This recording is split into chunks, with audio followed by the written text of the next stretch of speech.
The Blue Bird. By Maurice Maeterlinck. Chapter 1. The Woodcutter's Cottage. Once upon a time, a woodcutter and his wife lived in their cottage on the edge of a large and ancient forest. They had 2 dear little children who met with a most wonderful adventure. But, before telling you all about it, I must describe the children to you and let you know something of their character. For, if they had not been so sweet and brave and plucky, the curious story which you are about to hear would never have happened at all. Tyltyl, that was our hero's name, was 10 years old. And Mytyl, his little sister, was only 6. Tyltyl was a fine, tall little fellow, stout and well set up, with curly black hair which was often in a tangle, for he was fond of a romp. He was a great favorite because of his smiling and good-tempered face and the bright look in his eyes. But, best of all, he had the ways of a bold and fearless little man, which showed the noble qualities of his heart. When, early in the morning, he trotted along the forest road by the side of his daddy, Tyl the woodcutter. For all his shabby clothes he looked so proud and gallant that every beautiful thing on the earth and in the sky seemed to lie in wait for him to smile upon him as he passed. His little sister was very different, but looked ever so sweet and pretty in her long frock, which Mummy Tyl kept neatly patched for her. She was as fair as her brother was dark. And her large timid eyes were blue as the forget-me-nots in the fields.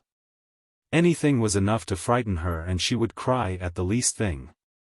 But her little child's soul already held the highest womanly qualities. She was loving and gentle and so fondly devoted to her brother that, rather than abandon him, she did not hesitate to undertake a long and dangerous journey in his company.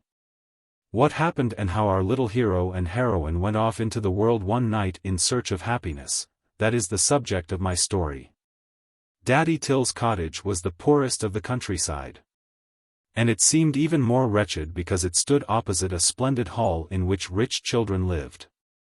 From the windows of the cottage you could see what went on inside the hall when the dining room and drawing rooms were lit up in the evening. And, in the daytime, you saw the little children playing on the terraces, in the gardens and in the hothouses which people came all the way from town to visit because they were always filled with the rarest flowers. Now, one evening which was not like other evenings, for it was Christmas Eve, Mummy Tyl put her little ones to bed and kissed them even more lovingly than usual. She felt a little sad because, owing to the stormy weather, Daddy Tyl was not able to go to work in the forest.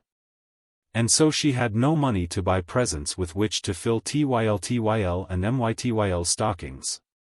The children soon fell asleep, everything was still and silent and not a sound was heard but the purring of the cat, the snoring of the dog and the ticking of the great-grandfather's clock. But suddenly a light as bright as day crept through the shutters, the lamp upon the table lit again of itself and the 2 children awoke, yawned, rubbed their eyes, stretched out their arms in bed and Tyltyl, in a cautious voice called, Mytyl? Yes, Tyltyl, was the answer. Are you asleep? Are you? No, said Tyltyl. How can I be asleep, when I'm talking to you? I say, is this Christmas Day? Asked his sister. Not yet.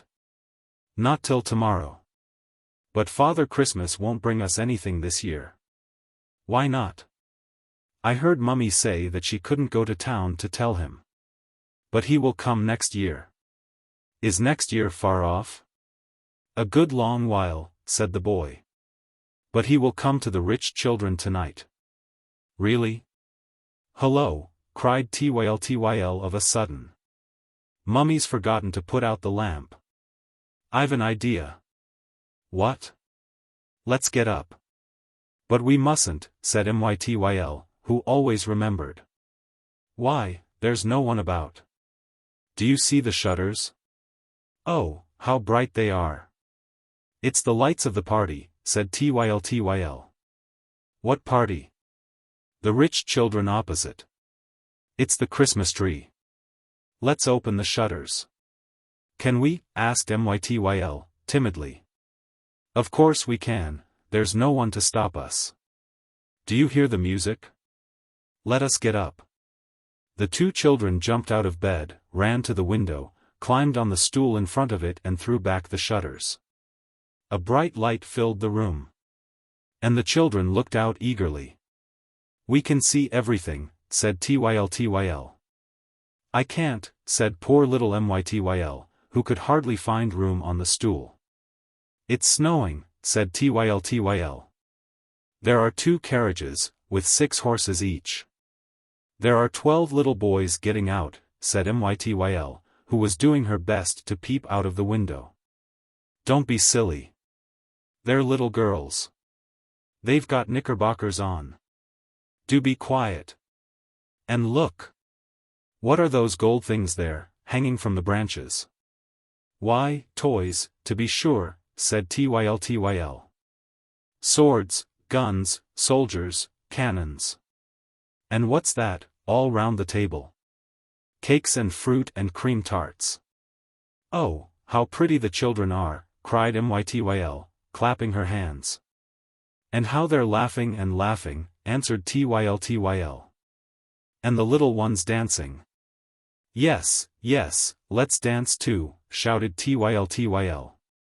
And the 2 children began to stamp their feet for joy on the stool. "Oh, what fun," said Mytyl. "They're getting the cakes," cried Tyl. "They can touch them. They're eating, they're eating, they're eating. Oh, how lovely, how lovely." Mytyl began to count imaginary cakes. "I have 12. And I 4 times 12, said Tyl. "But I'll give you some." And our little friends, dancing, laughing and shrieking with delight, rejoiced so prettily in the other children's happiness that they forgot their own poverty and want. They were soon to have their reward. Suddenly, there came a loud knocking at the door. The startled children ceased their romp and dared not move a limb. Then the big wooden latch lifted of itself, with a loud creak, the door opened slowly, and in crept a little old woman, dressed all in green, with a red hood over her head. She was humpbacked and lame and had only one eye, her nose and chin almost touched, and she walked leaning on a stick. She was surely a fairy. She hobbled up to the children and asked, in a snuffling voice, "Have you the grass here that sings or the bird that is blue?" "We have some grass," replied Tyl, trembling all over his body, "but it can't sing." "Tyl has a bird," said Mytyl. "But I can't give it away, because it's mine," the little fellow added, quickly. Now wasn't that a capital reason? The fairy put on her big, round glasses and looked at the bird. "He's not blue enough," she exclaimed. "I must absolutely have the blue bird. It's for my little girl, who is very ill." "Do you know what the blue bird stands for?" "No. I thought you didn't, and, as you are good children, I will tell you." The fairy raised her crooked finger to her long, pointed nose, and whispered, in a mysterious tone, "The blue bird stands for happiness. And I want you to understand that my little girl must be happy in order to get well. That is why I now command you to go out into the world and find the blue bird for her. You will have to start at once. Do you know who I am?" The children exchanged puzzled glances. The fact was that they had never seen a fairy before. And they felt a little scared in her presence. However, Tyl soon said politely, "You are rather like our neighbor, Madame Berlingot." Tyl thought that, in saying this, he was paying the fairy a compliment, for Madame Berlingot's shop, which was next door to their cottage, was a very pleasant place. It was stocked with sweets, marbles, chocolate cigars and sugar dolls and hens, and, at fair time, there were big gingerbread dolls covered all over with gilt paper. Goody Berlingot had a nose that was quite as ugly as the fairy's. She was old also, and, like the fairy, she walked doubled up in 2. But she was very kind and she had a dear little girl who used to play on Sundays with the woodcutter's children. Unfortunately, the poor little pretty, fair-haired thing was always suffering from some unknown complaint, which often kept her in bed.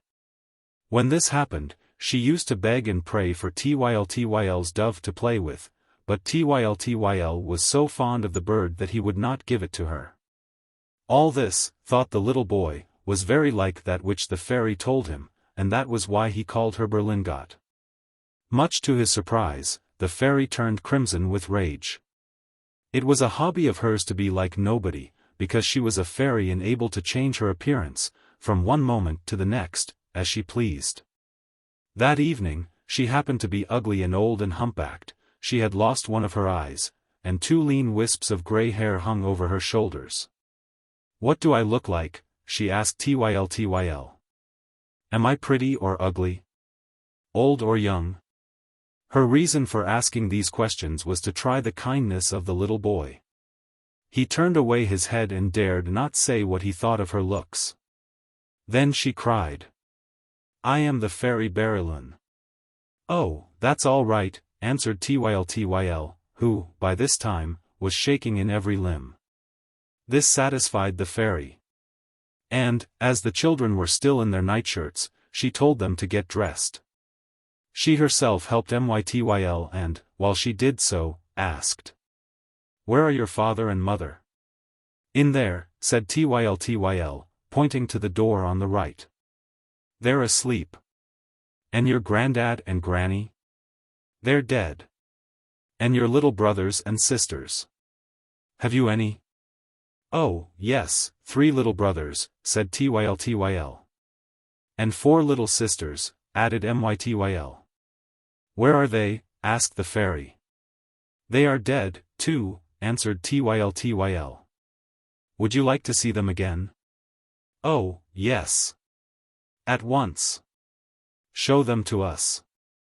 "I haven't them in my pocket," said the fairy. "But this is very lucky. You will see them when you go through the land of memory. It's on the way to the Blue Bird, just on the left, past the 3rd turning." "What were you doing when I knocked?" "We were playing at eating cakes," said Tyltyl. "Have you any cakes?" "Where are they?" "In the house of the rich children." "Come and look, it's so lovely." And Tyltyl dragged the fairy to the window. "But it's the others who are eating them," said she.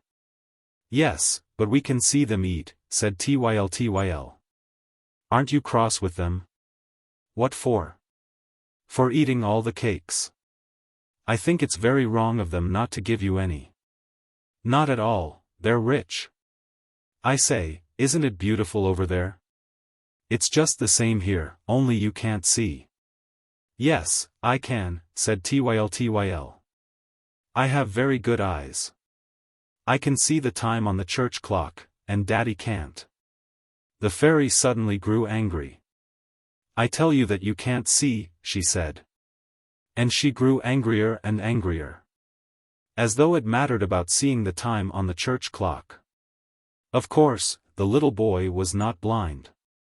But, as he was kind-hearted and deserved to be happy, she wanted to teach him to see what is good and beautiful in all things. It was not an easy task, for she well knew that most people live and die without enjoying the happiness that lies all around them. Still, as she was a fairy, she was all-powerful. And so she decided to give him a little hat adorned with a magic diamond that would possess the extraordinary property of always showing him the truth. Which would help him to see the inside of things and thus teach him that each of them has a life and an existence of its own, created to match and gladden ours. The fairy took the little hat from a great bag hanging by her side. It was green and had a white cockade, with the big diamond shining in the middle of it. Tyltyl was beside himself with delight. The fairy explained to him how the diamond worked. By pressing the top, you saw the soul of things. If you gave it a little turn to the right, you discovered the past. And, when you turned it to the left, you beheld the future. Tyltyl beamed all over his face and danced for joy. And then he at once became afraid of losing the little hat. "Daddy will take it from me," he cried. "No," said the fairy, "for no one can see it as long as it's on your head. Will you try it?" "Yes, yes," cried the children, clapping their hands. The hat was no sooner on the little boy's head than a magic change came over everything. The old fairy turned into a young and beautiful princess, dressed all in silk and covered with sparkling jewels. The walls of the cottage became transparent and gleamed like precious stones. The humble deal furniture shone like marble. The two children ran from right to left clapping their hands and shouting with delight. "Oh, how lovely, exclaimed Tyl. And Mytyl, like the vain little thing she was, stood spellbound before the beauty of the fair princess dress. But further and much greater surprises were in store for them. Had not the fairy said that the things and the animals would come to life, talk and behave like everybody else? Lo and behold, suddenly the door of the grandfather's clock opened.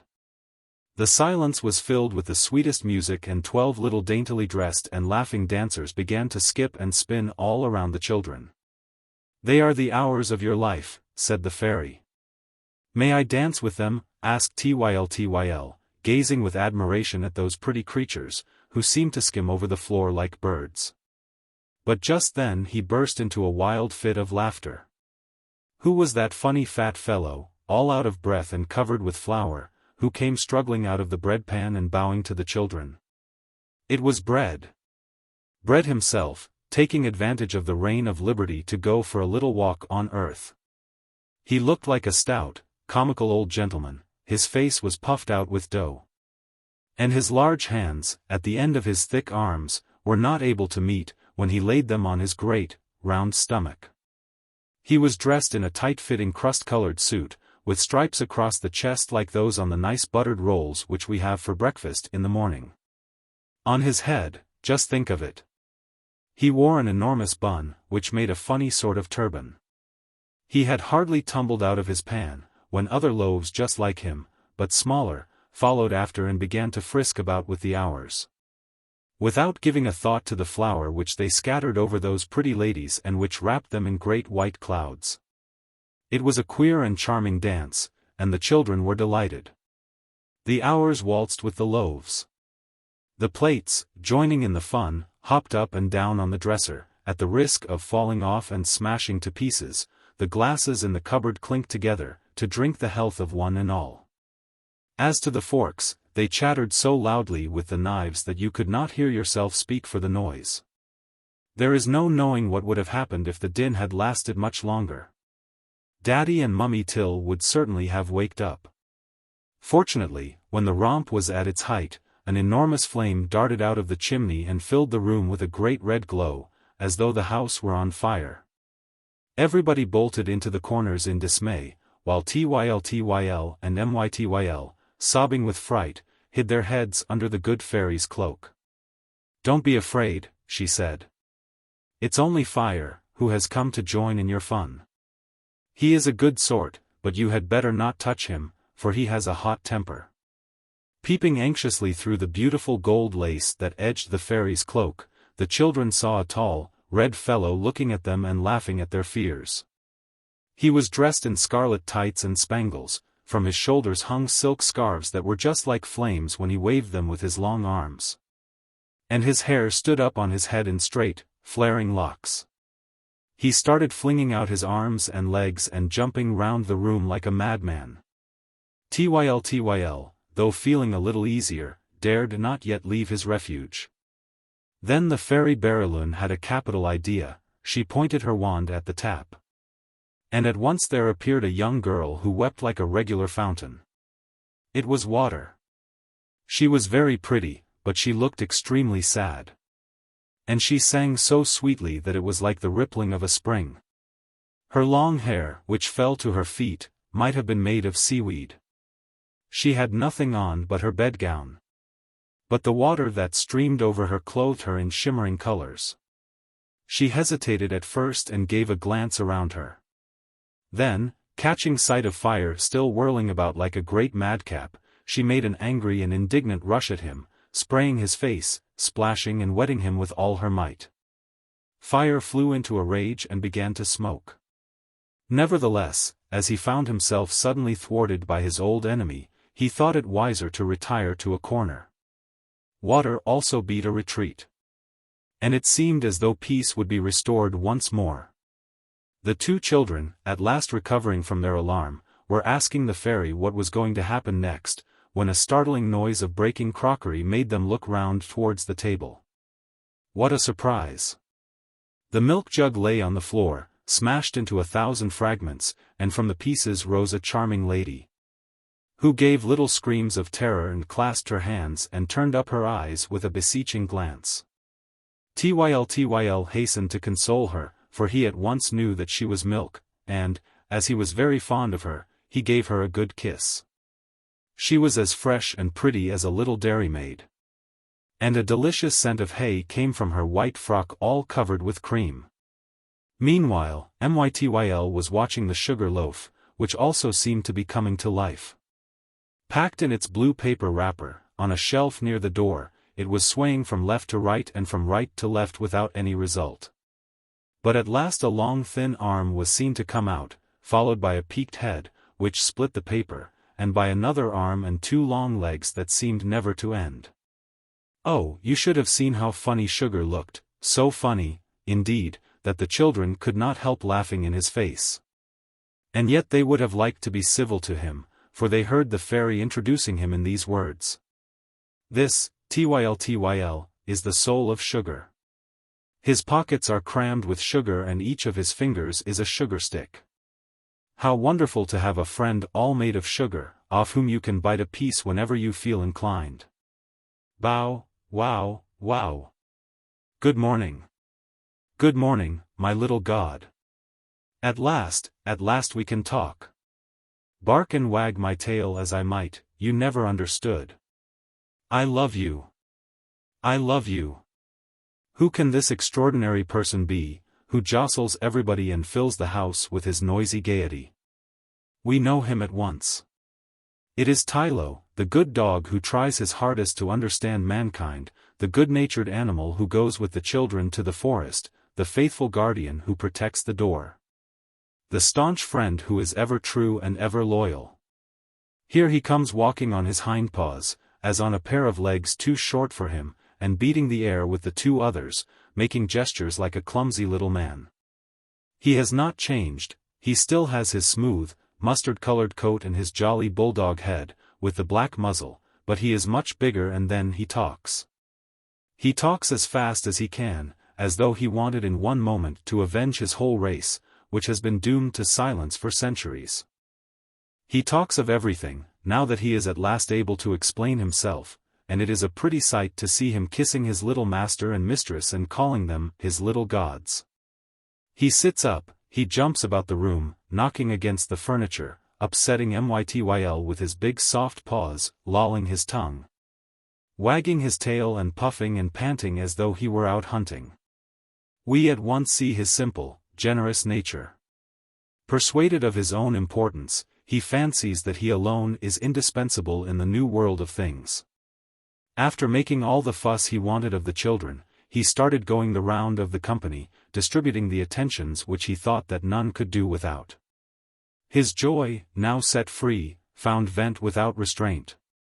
And, because he was the most loving of creatures, he would also have been the happiest, if, in becoming human, he had not, unfortunately, retained his little doggy failings.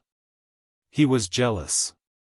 He was terribly jealous, and his heart felt a pang when he saw Tyltyl, the cat, coming to life in her turn and being petted and kissed by the children, just as he had been. Oh, how he hated the cat! To bear the sight of her beside him, to see her always sharing in the affection of the family, that was the great sacrifice which fate demanded of him. He accepted it, however, without a word, because it pleased his little gods, and he went so far as to leave her alone. But he had had many a crime on his conscience because of her. Had he not, one evening, crept stealthily into Goody Berlinget's kitchen in order to throttle her old tomcat, who had never done him any harm? Had he not broken the back of the Persian cat at the hall opposite? Did he not sometimes go to town on purpose to hunt cats and put an end to them, all to wreak his spite? And now Tyltyl was going to talk, just like himself. Tyltyl would be his equal in the new world that was opening before him. Oh, there is no justice left on earth, was his bitter thought. There is no justice left. In the meantime, the cat, who had begun by washing herself and polishing her claws, calmly put out her paw to the little girl. She really was a very pretty cat. And, if our friend Tyltyl's jealousy had not been such an ugly feeling, we might almost have overlooked it for once. How could you fail to be attracted by Tyltyl's eyes, which were like topaz set in emeralds? How could you resist the pleasure of stroking the wonderful black velvet back? How could you not love her grace, her gentleness and the dignity of her poses? Smiling gently and speaking in well-chosen language, she said to Mytyl. "Good morning, miss. How well you look this morning." And the children patted her like anything. Tyltyl kept watching the cat from the other end of the room. "Now that she's standing on her hind legs like a man," he muttered, "she looks just like the devil, with her pointed ears. Her long tail and her dress as black as ink." And he could not help growling between his teeth. "She's also like the village chimney sweep," he went on, "whom I loathe and detest and whom I shall never take for a real man, whatever my little gods may say. It's lucky," he added, with a sigh, "that I know more about a good many things than they do." But suddenly, no longer able to master himself, he flew at the cat and shouted, with a loud laugh that was more like a roar, "I'm going to frighten Tyltyl. Bow, wow, wow." But the cat, who was dignified even when still an animal, now thought herself called to the loftiest destinies. She considered that the time had come to raise a tall barrier between herself and the dog, who had never been more than an ill-bred person in her eyes.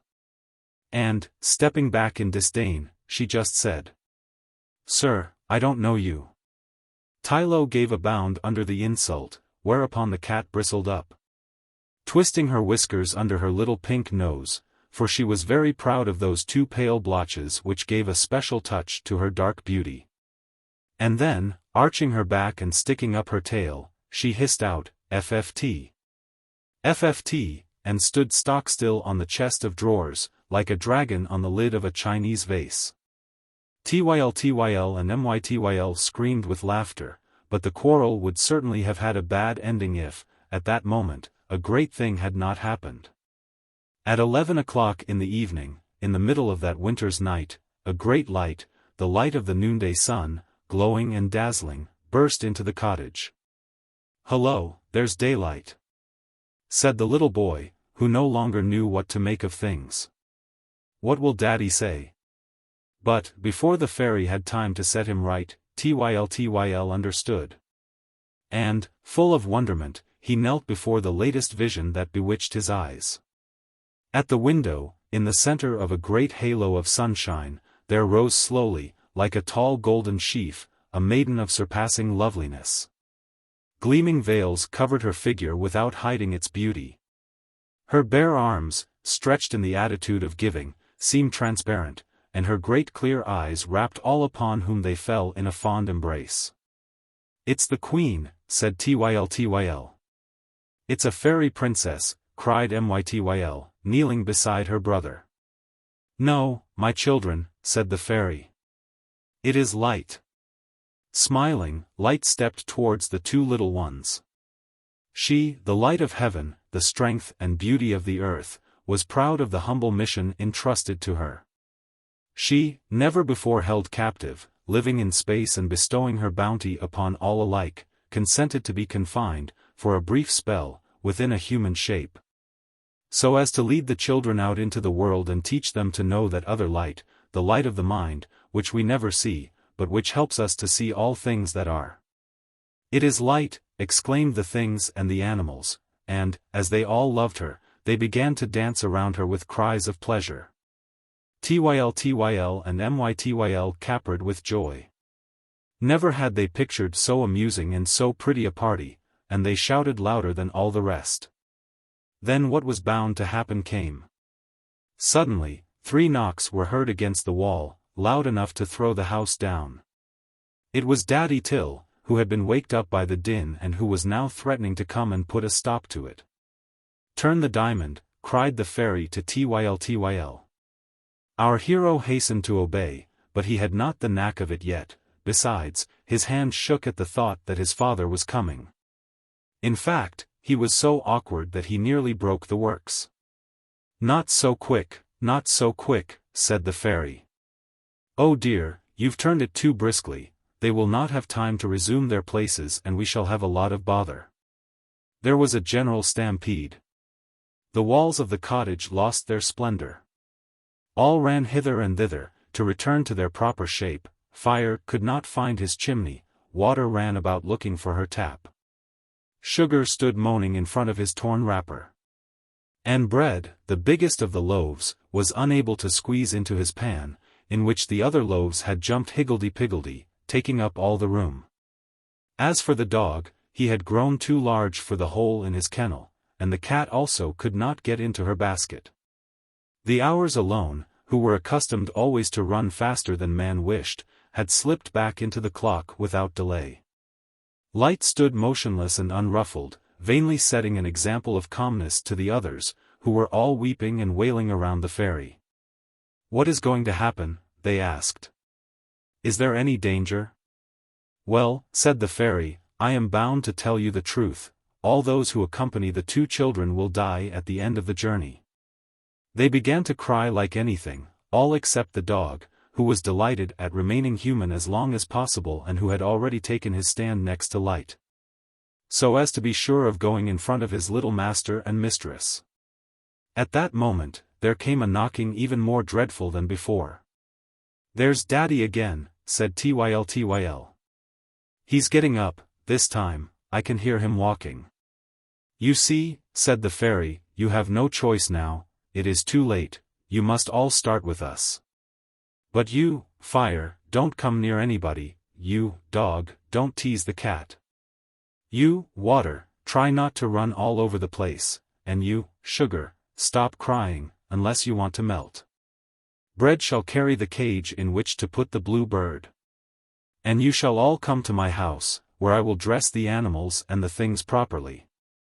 Let us go out this way."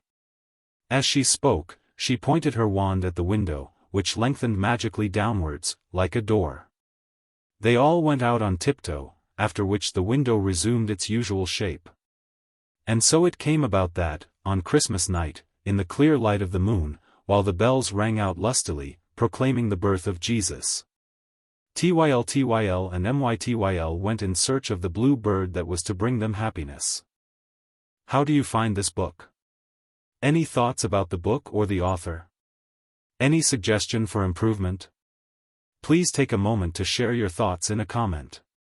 If you like it, share it with your friends who might enjoy it as well. Subscribe to keep in touch. Visit CompleteAudiobooks.com for more quality content. Chapter 2. At the Fairies. The fairy Berylyn's palace stood at the top of a very high mountain, on the way to the moon. It was so near that, on summer nights, when the sky was clear, you could plainly see the moon's mountains and valleys, lakes and seas from the terrace of the palace. Here the fairy studied the stars and read their secrets, for it was long since the earth had had anything to teach her. "This old planet no longer interests me," she used to say to her friends, the giants of the mountain. "The men upon it still live with their eyes shut. Poor things, I pity them. I go down among them now and then, but it is out of charity, to try and save the little children from the fatal misfortune that awaits them in the darkness." This explains why she had come and knocked at the door of Daddy Tyl's cottage on Christmas Eve. And now to return to our travelers. They had hardly reached the high road, when the fairy remembered that they could not walk like that through the village, which was still lit up because of the feast. But her store of knowledge was so great that all her wishes were fulfilled at once. She pressed lightly on Tyl's head and willed that they should all be carried by magic to her palace. Then and there, a cloud of fireflies surrounded our companions and wafted them gently towards the sky. They were at the fairy's palace before they had recovered from their surprise. "Follow me," she said, and led them through chambers and passages all in gold and silver. They stopped in a large room surrounded with mirrors on every side and containing an enormous wardrobe with light creeping through its chinks. The fairy Berylune took a diamond key from her pocket and opened the wardrobe. One cry of amazement burst from every throat. Precious stuffs were seen piled one on the top of the other, mantles covered with gems, dresses of every sort and every country, pearl coronets, emerald necklaces, ruby bracelets. Never had the children beheld such riches. As for the things, their state was rather one of utter bewilderment. And this was only natural, when you think that they were seeing the world for the first time and that it showed itself to them in such a queer way. The fairy helped them make their choice. Fire, Sugar and the cat displayed a certain decision of taste. Fire, who only cared for red, at once chose a splendid bright red dress, with gold spangles. He put nothing on his head, for his head was always very hot. Sugar could not stand anything except white and pale blue, bright colors jarred on his sweet nature. The long blue and white dress which he selected and the pointed hat, like a candle extinguisher, which he wore on his head made him look perfectly ridiculous. But he was too silly to notice it and kept spinning before the glass like a top and admiring himself in blissful ignorance. The cat, who was always a lady and who was used to her dusky garments, reflected that black always looks well, in any circumstance, particularly now, when they were traveling without luggage. She therefore put on a suit of black tights, with jet embroidery, hung a long velvet cloak from her shoulders and perched a large cavalier hat, with a long feather, on her neat little head. She next asked for a pair of soft kid boots, in memory of Puss in Boots, her distinguished ancestor, and put a pair of gloves on her forepaws, to protect them from the dust of the roads. Thus attired, she took a satisfied glance at the mirror. Then, a little nervously, with an anxious eye and a quivering pink nose, she hastily invited Sugar and Fire to take the air with her. So they all three walked out, while the others went on dressing. Let us follow them for a moment, for we have already grown to like our brave little Tyltyl and we shall want to hear anything that is likely to help or delay his undertaking. After passing through several splendid galleries, hung like balconies in the sky, our three cronies stopped in the hall. And the cat at once addressed the meeting in a hushed voice. "I have brought you here," she said, "in order to discuss the position in which we are placed. Let us make the most of our last moment of liberty." But she was interrupted by a furious uproar. "Bow, wow, wow! There now," cried the cat. "There's that idiot of a dog. He has scented us out. We can't get a minute's peace. Let us hide behind the balustrade. He had better not hear what I have to say to you." "It's too late," said Sugar, who was standing by the door. And, sure enough, Tyltyl was coming up, jumping, barking, panting and delighted. The cat, when she saw him, turned away in disgust. "He has put on the livery of one of the footmen of Cinderella's coach. It is just the thing for him, he has the soul of a flunkey." She ended these words with a FFT. FFT, and, stroking her whiskers, took up her stand, with a defiant air, between Sugar and Fire. The good dog did not see her little game. He was wholly wrapped up in the pleasure of being gorgeously arrayed, and he danced round and round. It was really funny to see his velvet coat whirling like a merry-go-round, with the skirts opening every now and then and showing his little stumpy tail. Which was all the more expressive as it had to express itself very briefly. For I need hardly tell you that Tyltyl, like every well-bred bulldog, had had his tail and his ears cropped as a puppy. Poor fellow, he had long envied the tails of his brother dogs, which allowed them to use a much larger and more varied vocabulary. But physical deficiencies and the hardships of fortune strengthen our innermost qualities. Tyltyl's soul, having no outward means of expressing itself, had only gained through silence. And his look, which was always filled with love, had become very eloquent. Today his big dark eyes glistened with delight, he had suddenly changed into a man. He was all over magnificent clothes. And he was about to perform a grand errand across the world in company with the gods. "There," he said. "There. Aren't we fine? Just look at this lace and embroidery.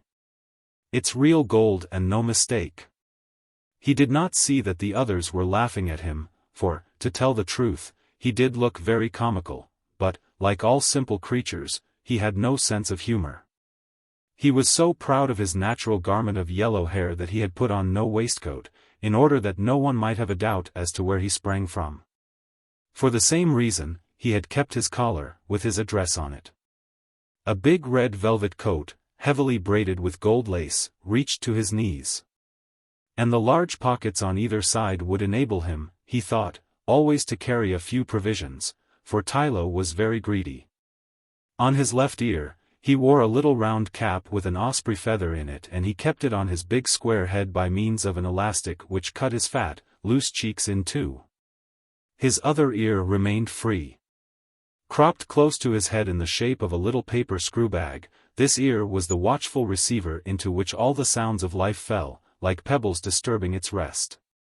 He had also encased his hind legs in a pair of patent leather riding boots, with white tops, but his forepaws he considered of such use that nothing would have induced him to put them into gloves. Tyltyl had too natural a character to change his little ways all in a day, and, in spite of his new-blown honors, he allowed himself to do undignified things. He was at the present moment lying on the steps of the hall, scratching the ground and sniffing at the wall, when suddenly he gave a start and began to whine and whimper. His lower lip shook nervously as though he were going to cry. "What's the matter with the idiot now?" asked the cat, who was watching him out of the corner of her eye. But she at once understood. A very sweet song came from the distance, and Tyltyl could not endure music. The song drew nearer, a girl's fresh voice filled the shadows of the lofty arches and water appeared. Tall, slender and white as a pearl, she seemed to glide rather than to walk. Her movements were so soft and graceful that they were suspected rather than seen. A beautiful silvery dress waved and floated around her, and her hair decked with corals flowed below her knees. When Fire caught sight of her, like the rude and spiteful fellow that he was, he sneered. "She's not brought her umbrella." But Water, who was really quite witty and who knew that she was the stronger of the two, chaffed him pleasantly and said, with a glance at his glowing nose, "I beg your pardon. I thought you might be speaking of a great red nose I saw the other day."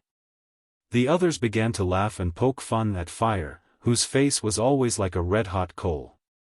Fire angrily jumped to the ceiling, keeping his revenge for later. Meanwhile, the cat went up to Water, very cautiously, and paid her ever so many compliments on her dress. I need hardly tell you that she did not mean a word of it, but she wished to be friendly with everybody, for she wanted their votes, to carry out her plan.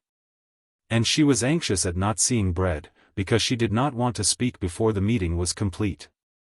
"What can he be doing?" she mewed, time after time. "He was making an endless fuss about choosing his dress," said the dog.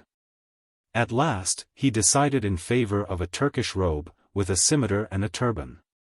The words were not out of his mouth, when a shapeless and ridiculous bulk, clad in all the colors of the rainbow, came and blocked the narrow door of the hall. It was the enormous stomach of Bread, who filled the whole opening. He kept on knocking himself, without knowing why. For he was not very clever and, besides, he was not yet used to moving about in human beings' houses.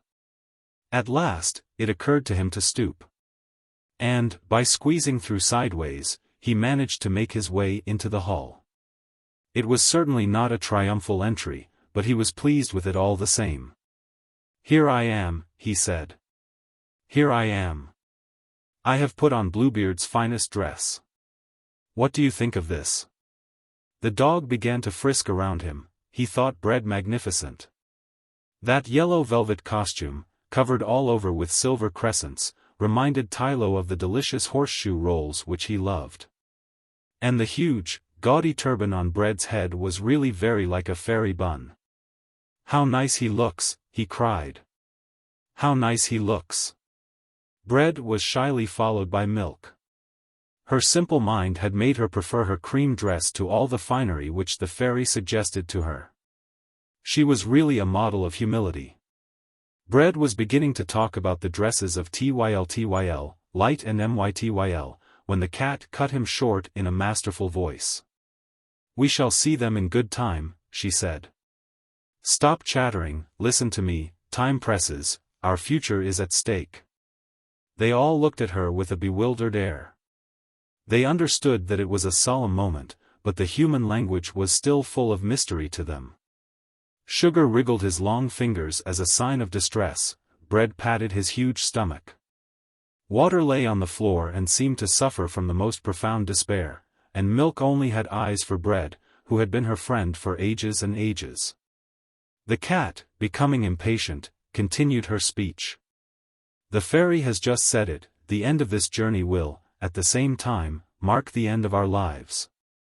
It is our business, therefore, to spin the journey out as long as possible and by every means in our power." Bread, who was afraid of being eaten as soon as he was no longer a man, hastened to express approval. But the dog, who was standing a little way off, pretending not to hear, began to growl deep down in his soul. He well knew what the cat was driving at. And, when Tylette ended her speech with the words, "We must at all costs prolong the journey and prevent Blue Bird from being found, even if it means endangering the lives of the children," the good dog, obeying only the promptings of his heart, leapt at the cat to bite her. Sugar, Bread and Fire flung themselves between them. "Order! Order!" said Bread pompously. "I'm in the chair at this meeting." "Who made you chairman?" stormed Fire. "Who asked you to interfere?" asked Water, whirling her wet hair over Fire. "Excuse me," said Sugar, shaking all over, in conciliatory tones. "Excuse me. This is a serious moment.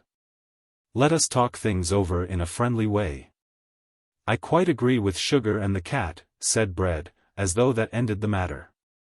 "This is ridiculous," said the dog, barking and showing his teeth. "There is Man and that's all. We have to obey him and do as he tells us. I recognize no one but him. Hurrah for Man! Man forever! In life or death, all for Man. Man is everything." But the cat's shrill voice rose above all the others. She was full of grudges against Man and she wanted to make use of the short spell of humanity which she now enjoyed to avenge her whole race. "All of us here present," she cried, "animals, things and elements, possess a soul which man does not yet know.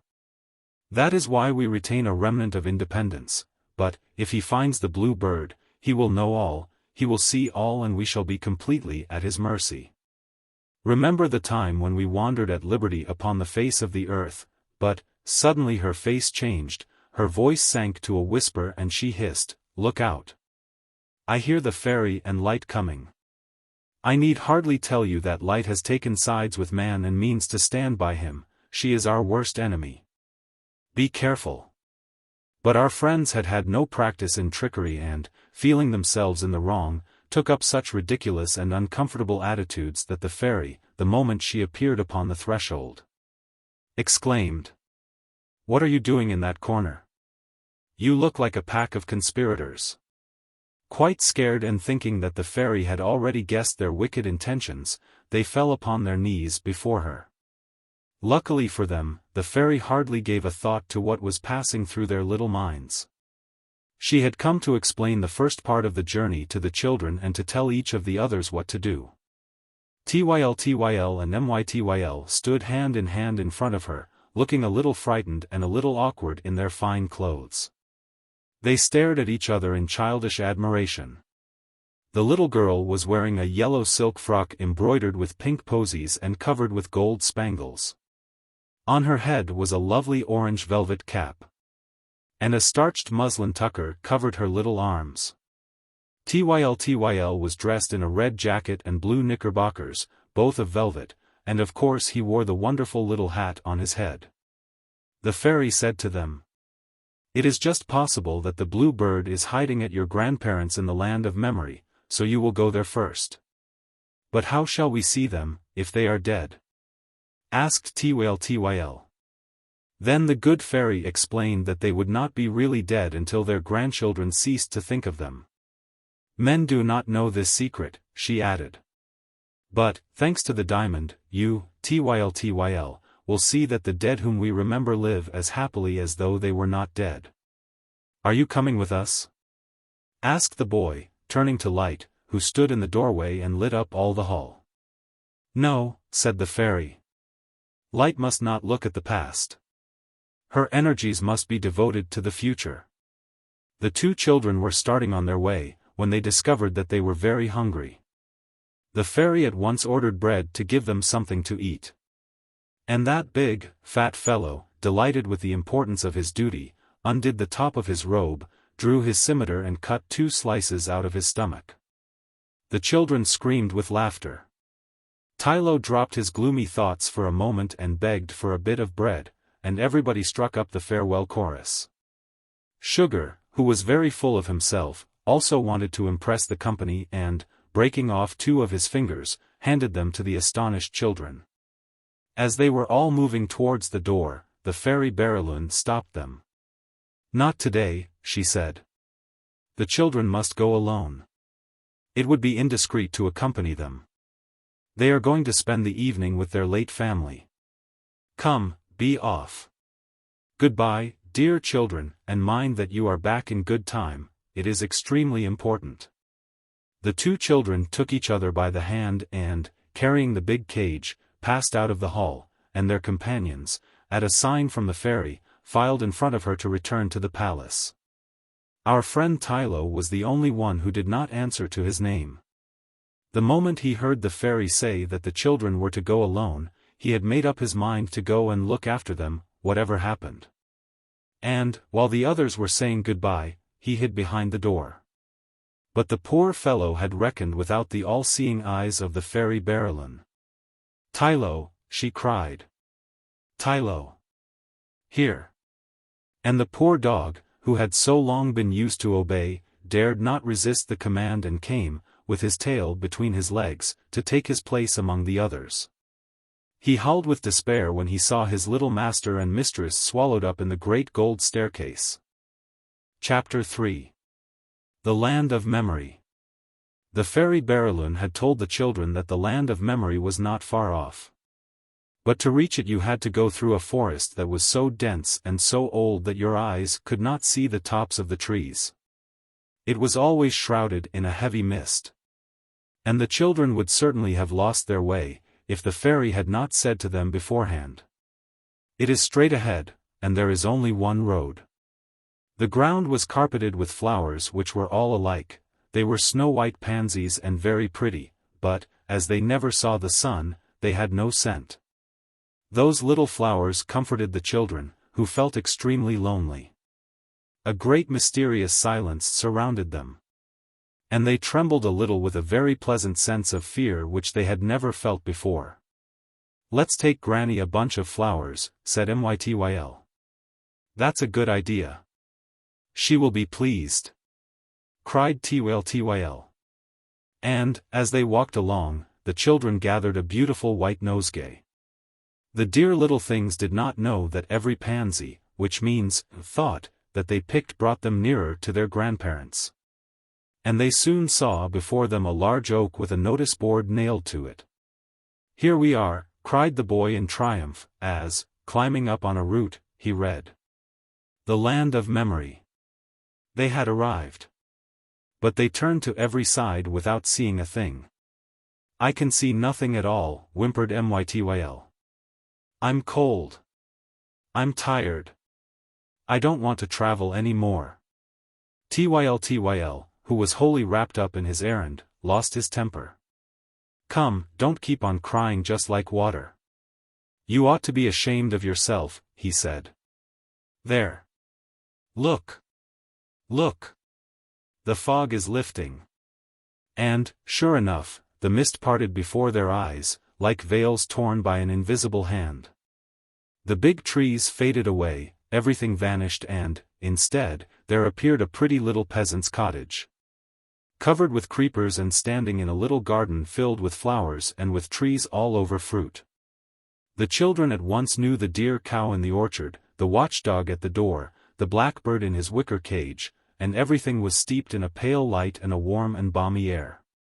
Tyltyl and Mytyl stood amazed. So that was the land of memory. What lovely weather it was. And how nice it felt to be there. They had once made up their minds to come back often, now that they knew the way. But how great was their happiness when the last veil disappeared and they saw, at a few steps from them, Grandad and Granny sitting on a bench, sound asleep. They clapped their hands and called out gleefully. "It's Grandad! It's Granny! There they are! There they are!" But they were a little scared by this great piece of magic and dared not move from behind the tree, and they stood looking at the dear old couple, who woke up gently and slowly under their eyes. Then they heard Granny Tyl's trembling voice say, "I have a notion that our grandchildren who are still alive are coming to see us today." And Gaffer Tyl answered, "They are certainly thinking of us, for I feel queer and I have pins and needles in my legs." "I think they must be quite near," said Granny, "for I see tears of joy dancing before my eyes and—" Granny had not time to finish her sentence. The children were in her arms. What joy! What wild kisses and huggings! What a wonderful surprise! The happiness was too great for words. They laughed and tried to speak and kept on looking at one another with delighted eyes. It was so glorious and so unexpected to meet again like this. When the first excitement was over, they all began to talk at once. "How tall and strong you've grown, Tyltyl," said Granny. And Grandad cried. And Mytyl. "Just look at her. What pretty hair, what pretty eyes." And the children danced and clapped their hands and flung themselves by turns into the arms of one or the other. At last, they quieted down a little. And, with Mytyl nestling against Grandad's chest and Tyltyl comfortably perched on Granny's knees, they began to talk of family affairs. "How are Daddy and Mummy Tyl?" asked Granny. "Quite well, Granny," said Tyltyl. "They were asleep when we went out." Granny gave them fresh kisses and said, "My word, how pretty they are and how nice and clean. Why don't you come to see us oftener? It is months and months now that you have forgotten us and that we have seen nobody." "We couldn't, Granny," said Tyltyl, "and today it's only because of the fairy." "We are always here," said Granny Tyl, "waiting for a visit from those who are alive. The last time you were here was on All Hallows." "All Hallows?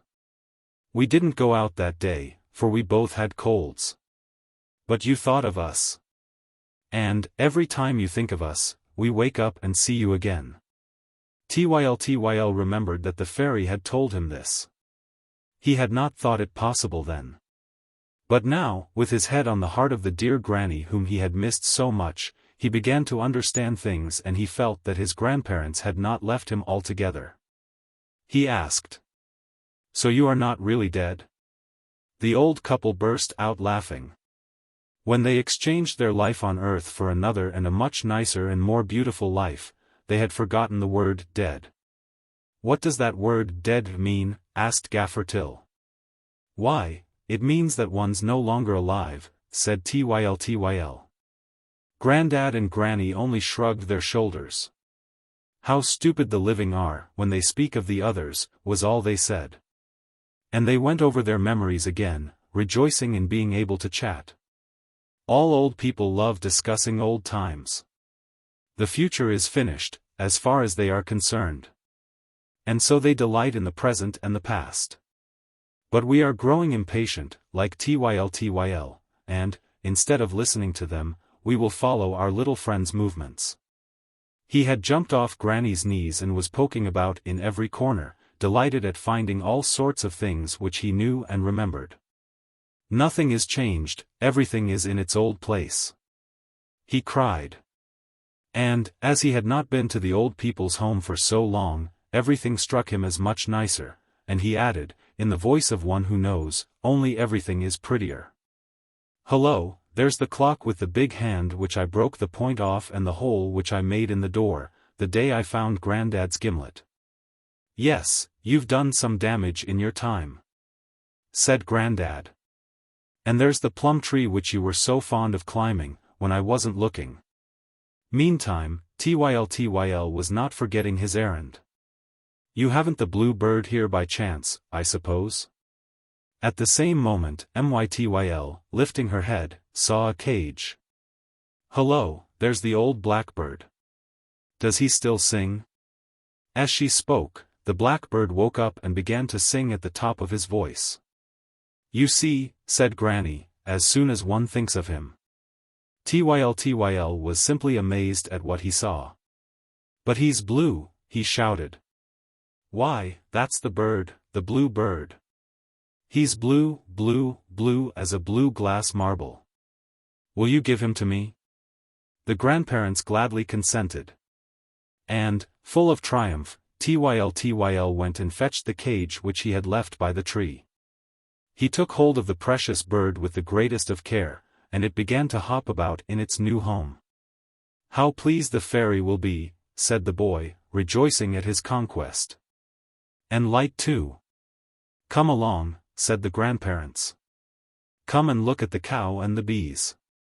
As the old couple were beginning to toddle across the garden, the children suddenly asked if their little dead brothers and sisters were there too. At the same moment, 7 little children, who, up to then, had been sleeping in the house, came tearing like mad into the garden. Tyl and Mytyl ran up to them. They all hustled and hugged one another and danced and whirled about and uttered screams of joy. Here they are, said Granny. As soon as you speak of them, they are there, the imps. Tyl caught a little one by the hair. Hello, Pierrot. So we're going to fight again, as in the old days. And Robert. I say, Jean, what's become of your top? Madeline and Pierrette and Pauline. And here's Riquette. Mytyl laughed. Riquette still crawling on all fours. Tyl noticed a little dog yapping around them. There's Kiki, whose tail I cut off with Pauline's scissors. He hasn't changed either. No, said Gaffer Till, in a voice of great importance, nothing changes here. But, suddenly, amid the general rejoicings, the old people stopped spellbound. They had heard the small voice of the clock indoors strike 8. How's this? They asked. It never strikes nowadays. That's because we no longer think of the time, said Granny. Was anyone thinking of the time? Yes, I was, said Tyl. So it's 8 o'clock? Then I'm off, for I promised Light to be back before 9. He was going for the cage, but the others were too happy to let him run away so soon. It would be horrid to say goodbye like that. Granny had a good idea. She knew what a little glutton Tyl was. It was just supper time and, as luck would have it, there was some capital cabbage soup and a beautiful plum tart. Well, said our hero, as I've got the blue bird. And cabbage soup is a thing you don't have every day. They all hurried and carried the table outside and laid it with a nice white tablecloth and put a plate for each, and, lastly, Granny brought out the steaming soup tureen in state. The lamp was lit and the grandparents and grandchildren sat down to supper, jostling and elbowing one another and laughing and shouting with pleasure. Then, for a time, nothing was heard but the sound of the wooden spoons noisily clattering against the soup plates. How good it is! Oh, how good it is, shouted Tyl, who was eating greedily. I want some more. More. More. More. Come, come, a little more quiet, said Grandad. You're just as ill-behaved as ever, and you'll break your plate. Tyl took no notice of the remark, stood up on his stool, caught hold of the tureen and dragged it towards him and upset it. And the hot soup trickled all over the table and down upon everybody's lap. The children yelled and screamed with pain. Granny was quite scared, and Grandad was furious. He dealt our friend Tyl a tremendous box on the ear. Tyl was staggered for a moment, and then he put his hand to his cheek with a look of rapture and exclaimed. Grandad, how good, how jolly! It was just like the slaps you used to give me when you were alive. I must give you a kiss for it." Everybody laughed. "There's more where that came from, if you like them," said Grandad, grumpily. But he was touched, all the same, and turned to wipe a tear from his eyes. "Goodness," cried Tyl, starting up. "There's 8:30 striking. Mytyl, we've only just got time." Granny in vain implored them to stay a few minutes longer. "No, we can't possibly," said Tyl firmly, "I promised Light." And he hurried to take up the precious cage. "Goodbye, Grandad. Goodbye, Granny.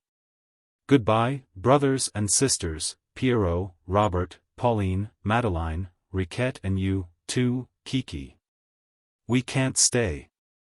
Don't cry, Granny, we will come back often." Poor old Grandad was very much upset and complained lustily. "Gracious me, how tiresome the living are, with all their fuss and excitement." Tyl tried to console him and again promised to come back very often. "Come back every day," said Granny. "It is our only pleasure. And it's such a treat for us when your thoughts pay us a visit. Goodbye." "Goodbye," cried the brothers and sisters in chorus. "Come back very soon. Bring us some barley sugar." There were more kisses, all waved their handkerchiefs, all shouted a last goodbye. But the figures began to fade away, the little voices could no longer be heard. The two children were once more wrapped in mist, and the old forest covered them with its great dark mantle. "I'm so frightened," whimpered Mytyl. "Give me your hand, little brother. I'm so frightened."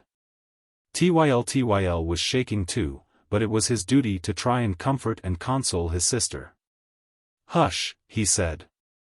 "Remember that we are bringing back the blue bird." As he spoke, a thin ray of light pierced the gloom, and the little boy hurried towards it. He was holding his cage tight in his arms, and the first thing he did was to look at his bird. Alas and alack, what a disappointment awaited him. The beautiful blue bird of the land of memory had turned quite black. Stare at it as hard as Tyl might, the bird was black. Oh, how well he knew the old blackbird that used to sing in its wicker prison, in the old days, at the door of the house. What had happened? How painful it was! And how cruel life seemed to him just then. He had started on his journey with such zest and delight that he had not thought for a moment of the difficulties and dangers. Full of confidence, pluck and kindness, he had marched off, certain of finding the beautiful blue bird which would bring happiness to the fairy's little girl. And now all his hopes were shattered. For the first time, our poor friend understood the trials, the vexations and the obstacles that awaited him. Alas, was he attempting an impossible thing? Was the fairy making fun of him? Would he ever find the blue bird? All his courage seemed to be leaving him. To add to his misfortunes, he could not find the straight road by which he had come. There was not a single white pansy on the ground, and he began to cry. Luckily, our little friends were not to remain in trouble long. The fairy had promised that Light would watch over them. The first trial was over, and, just as outside the old people's house a little while ago, the mist now suddenly lifted. But, instead of disclosing a peaceful picture, a gentle, homely scene, it revealed a marvelous temple, with a blinding glare streaming from it. On the threshold stood Light, fair and beautiful in her diamond-colored dress. She smiled when Tyl told her of his first failure. She knew what the little ones were seeking, she knew everything. For Light surrounds all mortals with her love, though none of them is fond enough of her ever to receive her thoroughly and thus to learn all the secrets of truth. Now, for the first time, thanks to the diamond which the fairy had given to the boy, she was going to try and conquer a human soul. "Do not be sad," she said to the children. "Are you not pleased to have seen your grandparents? Is that not enough happiness for one day? Are you not glad to have restored the old blackbird to life? Listen to him singing." For the old blackbird was singing with might and main, and his little yellow eyes sparkled with pleasure as he hopped about his big cage. As you look for the blue bird, dear children, accustom yourselves to love the gray birds which you find on your way. She nodded her fair head gravely. And it was quite clear that she knew where the blue bird was. But life is often full of beautiful mysteries, which we must respect, lest we should destroy them. And, if Light had told the children where the blue bird was, well, they would never have found him. I will tell you why at the end of this story. And now let us leave our little friends to sleep on beautiful white clouds under Light's watchful care. Chapter 4. The Palace of Night. Some time after, the children and their friends met at the first dawn to go to the Palace of Night, where they hoped to find the blue bird. Several of the party failed to answer to their names when the roll was called. Milk, for whom any sort of excitement was bad, was keeping her room. Water sent an excuse. She was accustomed always to travel in a bed of moss, was already half dead with fatigue and was afraid of falling ill. As for Light, she had been on bad terms with Night since the world began, and Fire, as a relation, shared her dislike. Light kissed the children and told Tyltyl the way, for it was his business to lead the expedition, and the little band set out upon its road. You can imagine dear Tyltyl trotting ahead, on his hind legs, like a little man, with his nose in the air, his tongue dangling down his chin, his front paws folded across his chest. He fidgets, sniffs about, runs up and down, covering twice the ground without minding how tired it makes him. He is so full of his own importance that he disdains the temptations on his path, he neglects the rubbish heaps, pays no attention to anything he sees and cuts all his old friends. Poor Tyltyl. He was so delighted to become a man, and yet he was no happier than before. Of course, life was the same to him, because his nature had remained unchanged. What was the use of his being a man, if he continued to feel and think like a dog? In fact, his troubles were increased 100-fold by the sense of responsibility that now weighed upon him. Ah! He said, with a sigh, for he was joining blindly in his little God's search, without for a moment reflecting that the end of the journey would mean the end of his life. Ah, he said, if I got hold of that rascal of a blue bird, trust me, I wouldn't touch him even with the tip of my tongue, not if he were as plump and sweet as a quail. Bread followed solemnly, carrying the cage, the two children came next, and Sugar brought up the rear. But where was the cat? To discover the reason of her absence, we must go a little way back and read her thoughts. At the time when Tylette called a meeting of the animals and things in the fairies' hall, she was contemplating a great plot which would aim at prolonging the journey. But she had reckoned without the stupidity of her hearers. The idiots, she thought, have very nearly spoiled the whole thing by foolishly throwing themselves at the fairies' feet. As though they were guilty of a crime. It is better to rely upon oneself alone. In my cat life, all our training is founded on suspicion. I can see that it is just the same in the life of men. Those who confide in others are only betrayed. It is better to keep silent and to be treacherous oneself. As you see, my dear little readers, the cat was in the same position as the dog. She had not changed her soul and was simply continuing her former existence. But, of course, she was very wicked, whereas our dear Tyltyl was, if anything, too good. Tylette, therefore, resolved to act on her own account and went, before daybreak, to call on Night, who was an old friend of hers. The road to the Palace of Night was rather long and rather dangerous. It had precipices on either side of it. You had to climb up and climb down and then climb up again among high rocks that always seemed waiting to crush the passers-by. At last, you came to the edge of a dark circle. And there you had to go down thousands of steps to reach the black marble underground palace in which Night lived. The cat, who had often been there before, raced along the road, light as a feather. Her cloak, borne on the wind, streamed like a banner behind her, the plume in her hat fluttered gracefully, and her little grey kid boots hardly touched the ground. She soon reached her destination and, in a few bounds, came to the great hall where Night was. It was really a wonderful sight. Night, stately and grand as a queen, reclined upon her throne. She slept, and not a glimmer, not a star twinkled around her. But we know that the night has no secrets for cats and that their eyes have the power of piercing the darkness. So Tyltyl saw night as though it were broad daylight. Before waking her, she cast a loving glance at that motherly and familiar face. It was white and silvery as the moon. And its unbending features inspired both fear and admiration.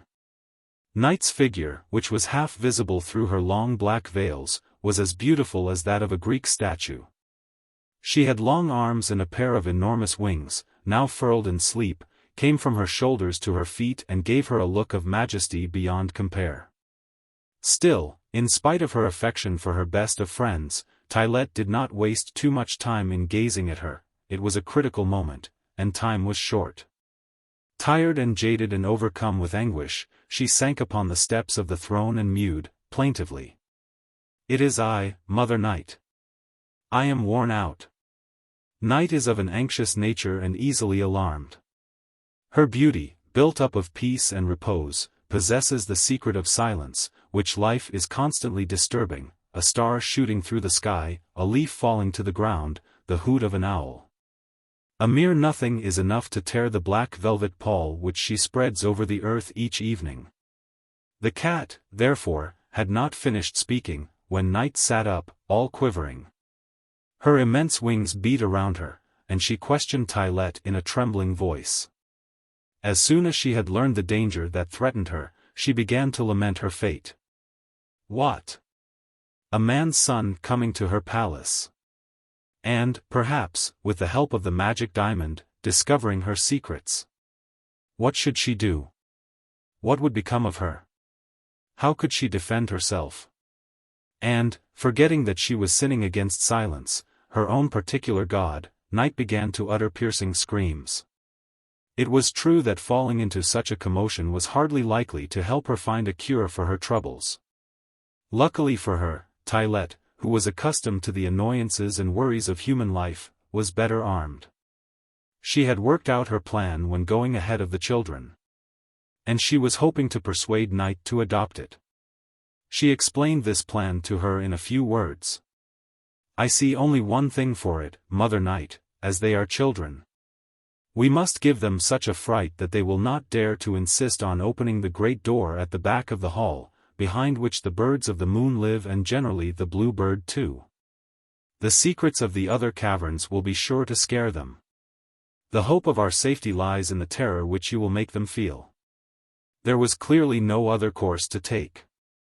But Night had not time to reply, for she heard a sound. Then her beautiful features contracted, her wings spread out angrily. And everything in her attitude told Tyltyl that Night approved of her plan. "Here they are," cried the cat. The little band came marching down the steps of Night's gloomy staircase. Tyltyl pranced bravely in front, whereas Tyl looked around him with an anxious glance. He certainly found nothing to comfort him. It was all very magnificent, but very terrifying. Picture a huge and wonderful black marble hall, of a stern and tomb-like splendor.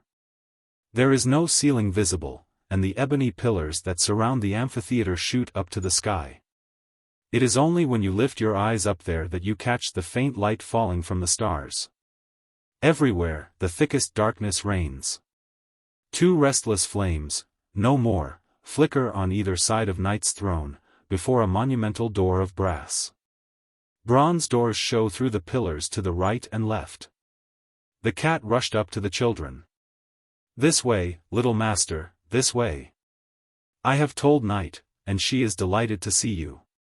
Tyltyl's soft voice and smile made Tyl feel himself again. And he walked up to the throne with a bold and confident step, saying, "Good day, Mrs. Night." Night was offended by the word, "good day," which reminded her of her eternal enemy Light, and answered drily. "Good day? I am not used to that. You might say, good night, or, at least, good evening." Our hero was not prepared to quarrel. He felt very small in the presence of that stately lady. He quickly begged her pardon, as nicely as he could, and very gently asked her leave to look for the blue bird in her palace. "I have never seen him, he is not here," exclaimed Night, flapping her great wings to frighten the boy. But, when he insisted and gave no sign of fear, she herself began to dread the diamond, which, by lighting up her darkness, would completely destroy her power. And she thought it better to pretend to yield to an impulse of generosity and at once to point to the big key that lay on the steps of the throne. Without a moment's hesitation, Tyl seized hold of it and ran to the first door of the hall. Everybody shook with fright. Bread's teeth chattered in his head. Sugar, who was standing some way off, moaned with mortal anguish. Mytyl howled. "Where is Sugar? I want to go home." Meanwhile, Tyl, pale and resolute, was trying to open the door, while Night's grave voice, rising above the din, proclaimed the first danger. "It's the ghosts." "Oh, dear," thought Tyl. "I have never seen a ghost, it must be awful." The faithful Tylo, by his side, was panting with all his might, for dogs hate anything uncanny. At last, the key grated in the lock. Silence reigned as dense and heavy as the darkness. No one dared draw a breath. Then the door opened, and, in a moment, the gloom was filled with white figures running in every direction. Some lengthened out right up to the sky, others twined themselves round the pillars, others wriggled ever so fast along the ground. They were something like men, but it was impossible to distinguish their features, the eye could not catch them. The moment you looked at them, they turned into a white mist. Tyl did his best to chase them, for Mrs. Night kept to the plan contrived by the cat and pretended to be frightened. She had been the ghost's friend for hundreds and hundreds of years and had only to say a word to drive them in again. But she was careful to do nothing of the sort and, flapping her wings like mad, she called upon all her gods and screamed. "Drive them away! Drive them away! Help! Help!" But the poor ghosts, who hardly ever come out now that man no longer believes in them, were much too happy at taking a breath of air. And, had it not been that they were afraid of Tylo, who tried to bite their legs, they would never have been put back indoors. "Oof," gasped the dog, when the door was shut at last. "I have strong teeth, goodness knows, but chaps like those I never saw before. When you bite them, you'd think their legs were made of cotton." By this time, Tyl was making for the second door and asking, "What's behind this one?" Night made a gesture as though to put him off. Did the obstinate little fellow really want to see everything?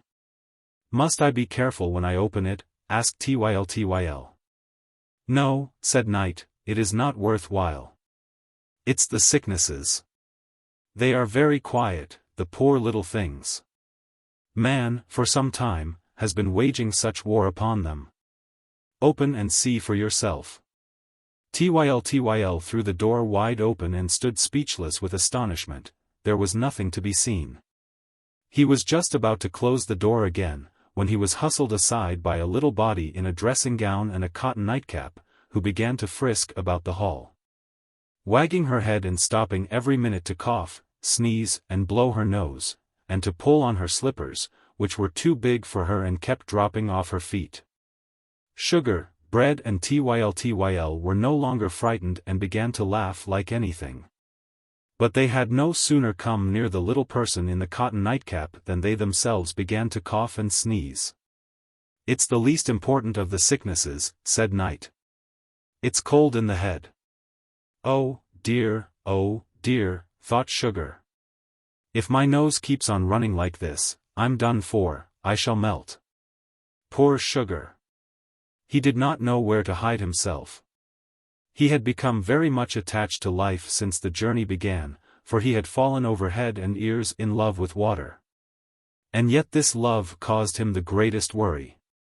Miss Water was a tremendous flirt, expected a lot of attention and was not particular with whom she mixed, but mixing too much with water was an expensive luxury, as poor Sugar found to his cost.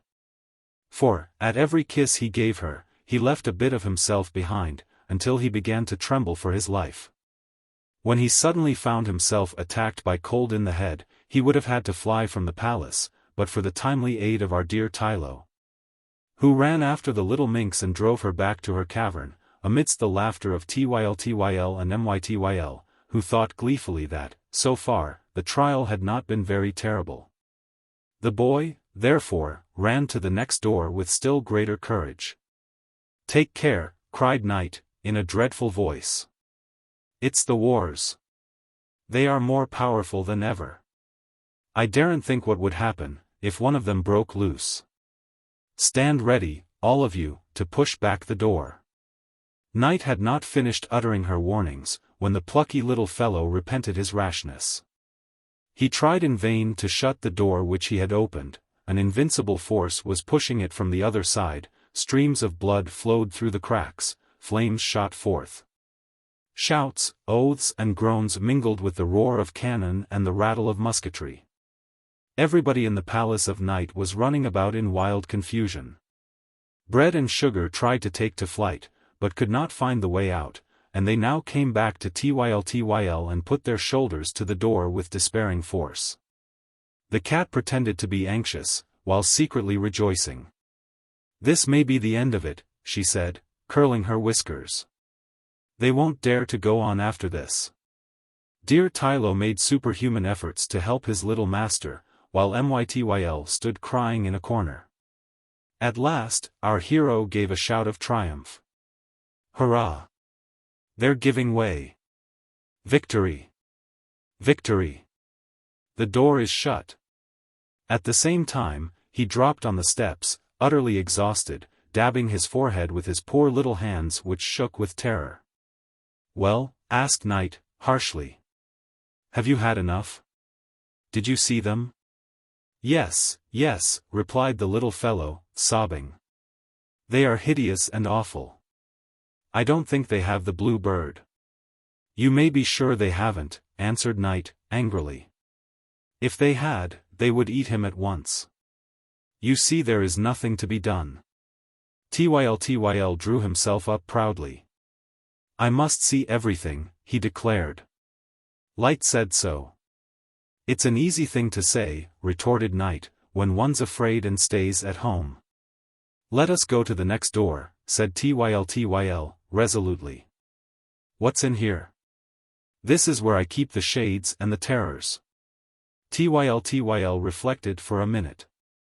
"As far as shades go," he thought, "Mrs. Night is poking fun at me. It's more than an hour since I've seen anything but shade in this house of hers. And I shall be very glad to see daylight again.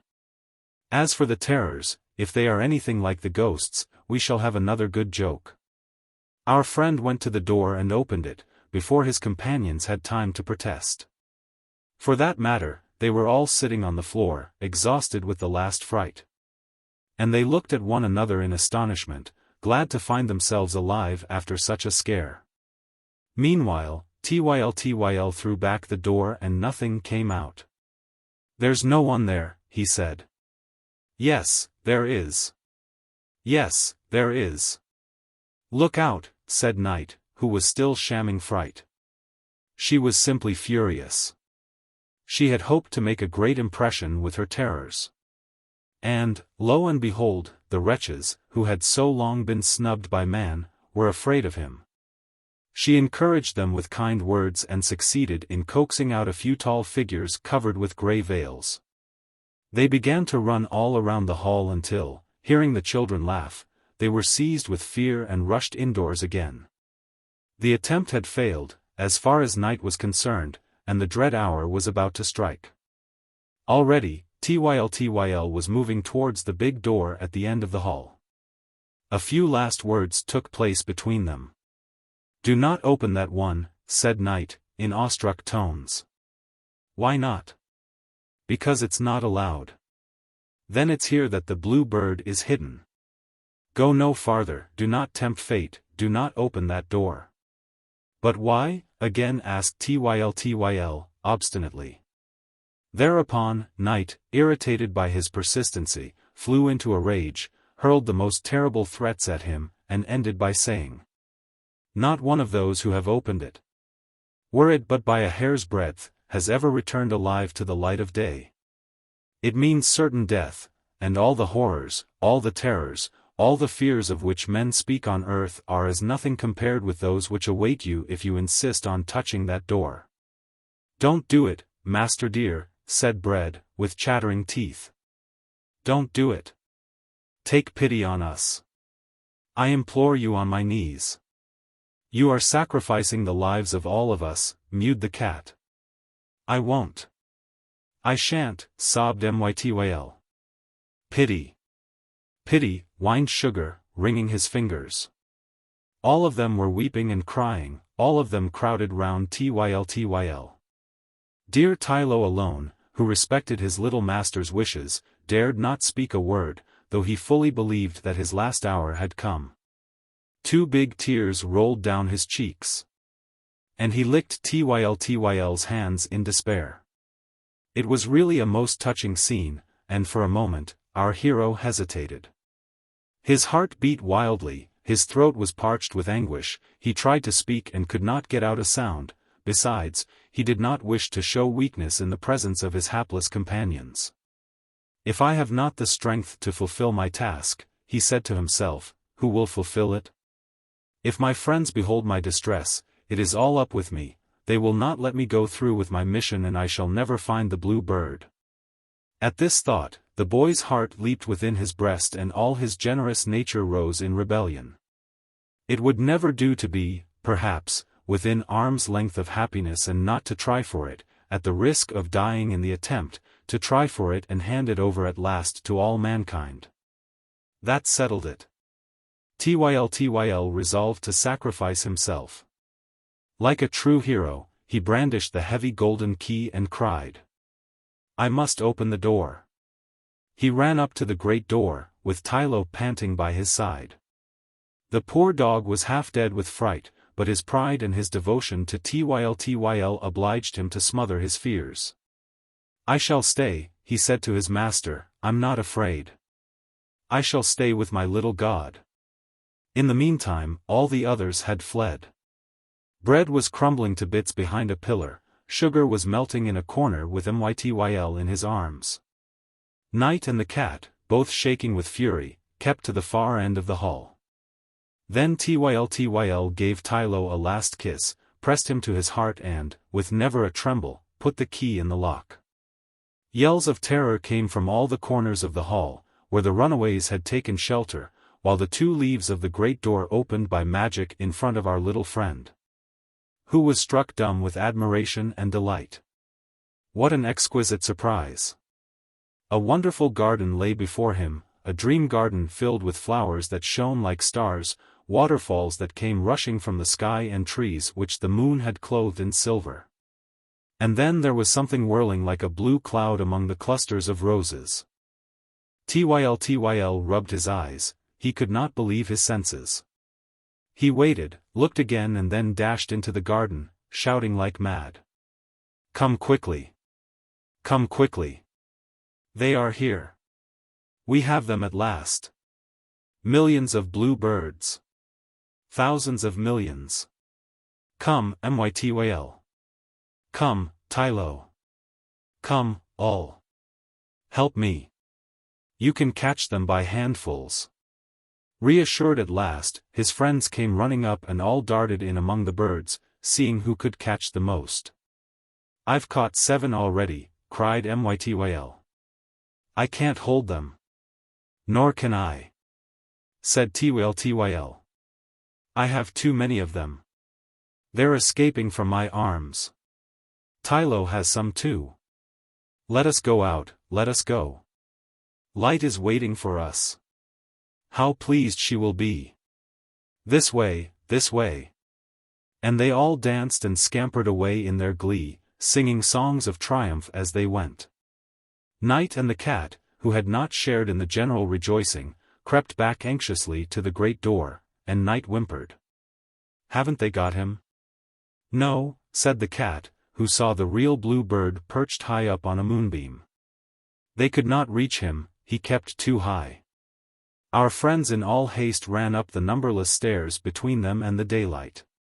Each of them hugged the birds which he had captured, never dreaming that every step which brought them nearer to the light was fatal to the poor things, so that by the time they came to the top of the staircase, they were carrying nothing but dead birds. Light was waiting for them anxiously. "Well, have you caught him?" she asked. "Yes, yes," said Tyl. "Lots of them. There are thousands. Look." As he spoke, he held out the dear birds to her and saw, to his dismay, that they were nothing more than lifeless corpses. Their poor little wings were broken and their heads drooped sadly from their necks. The boy, in his despair, turned to his companions. Alas, they too were hugging nothing but dead birds. Then Tyl threw himself sobbing into Light's arms. Once more, all his hopes were dashed to the ground. "Do not cry, my child," said Light. "You did not catch the one that is able to live in broad daylight. We shall find him yet."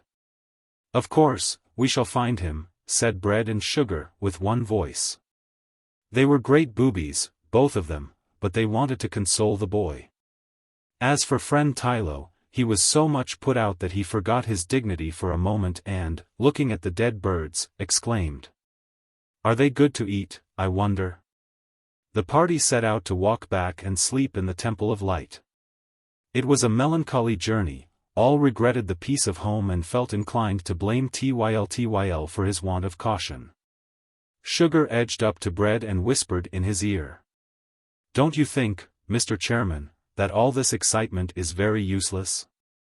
And Bread, who felt flattered at receiving so much attention, answered, pompously, "Never you fear, my dear fellow, I shall put all this right.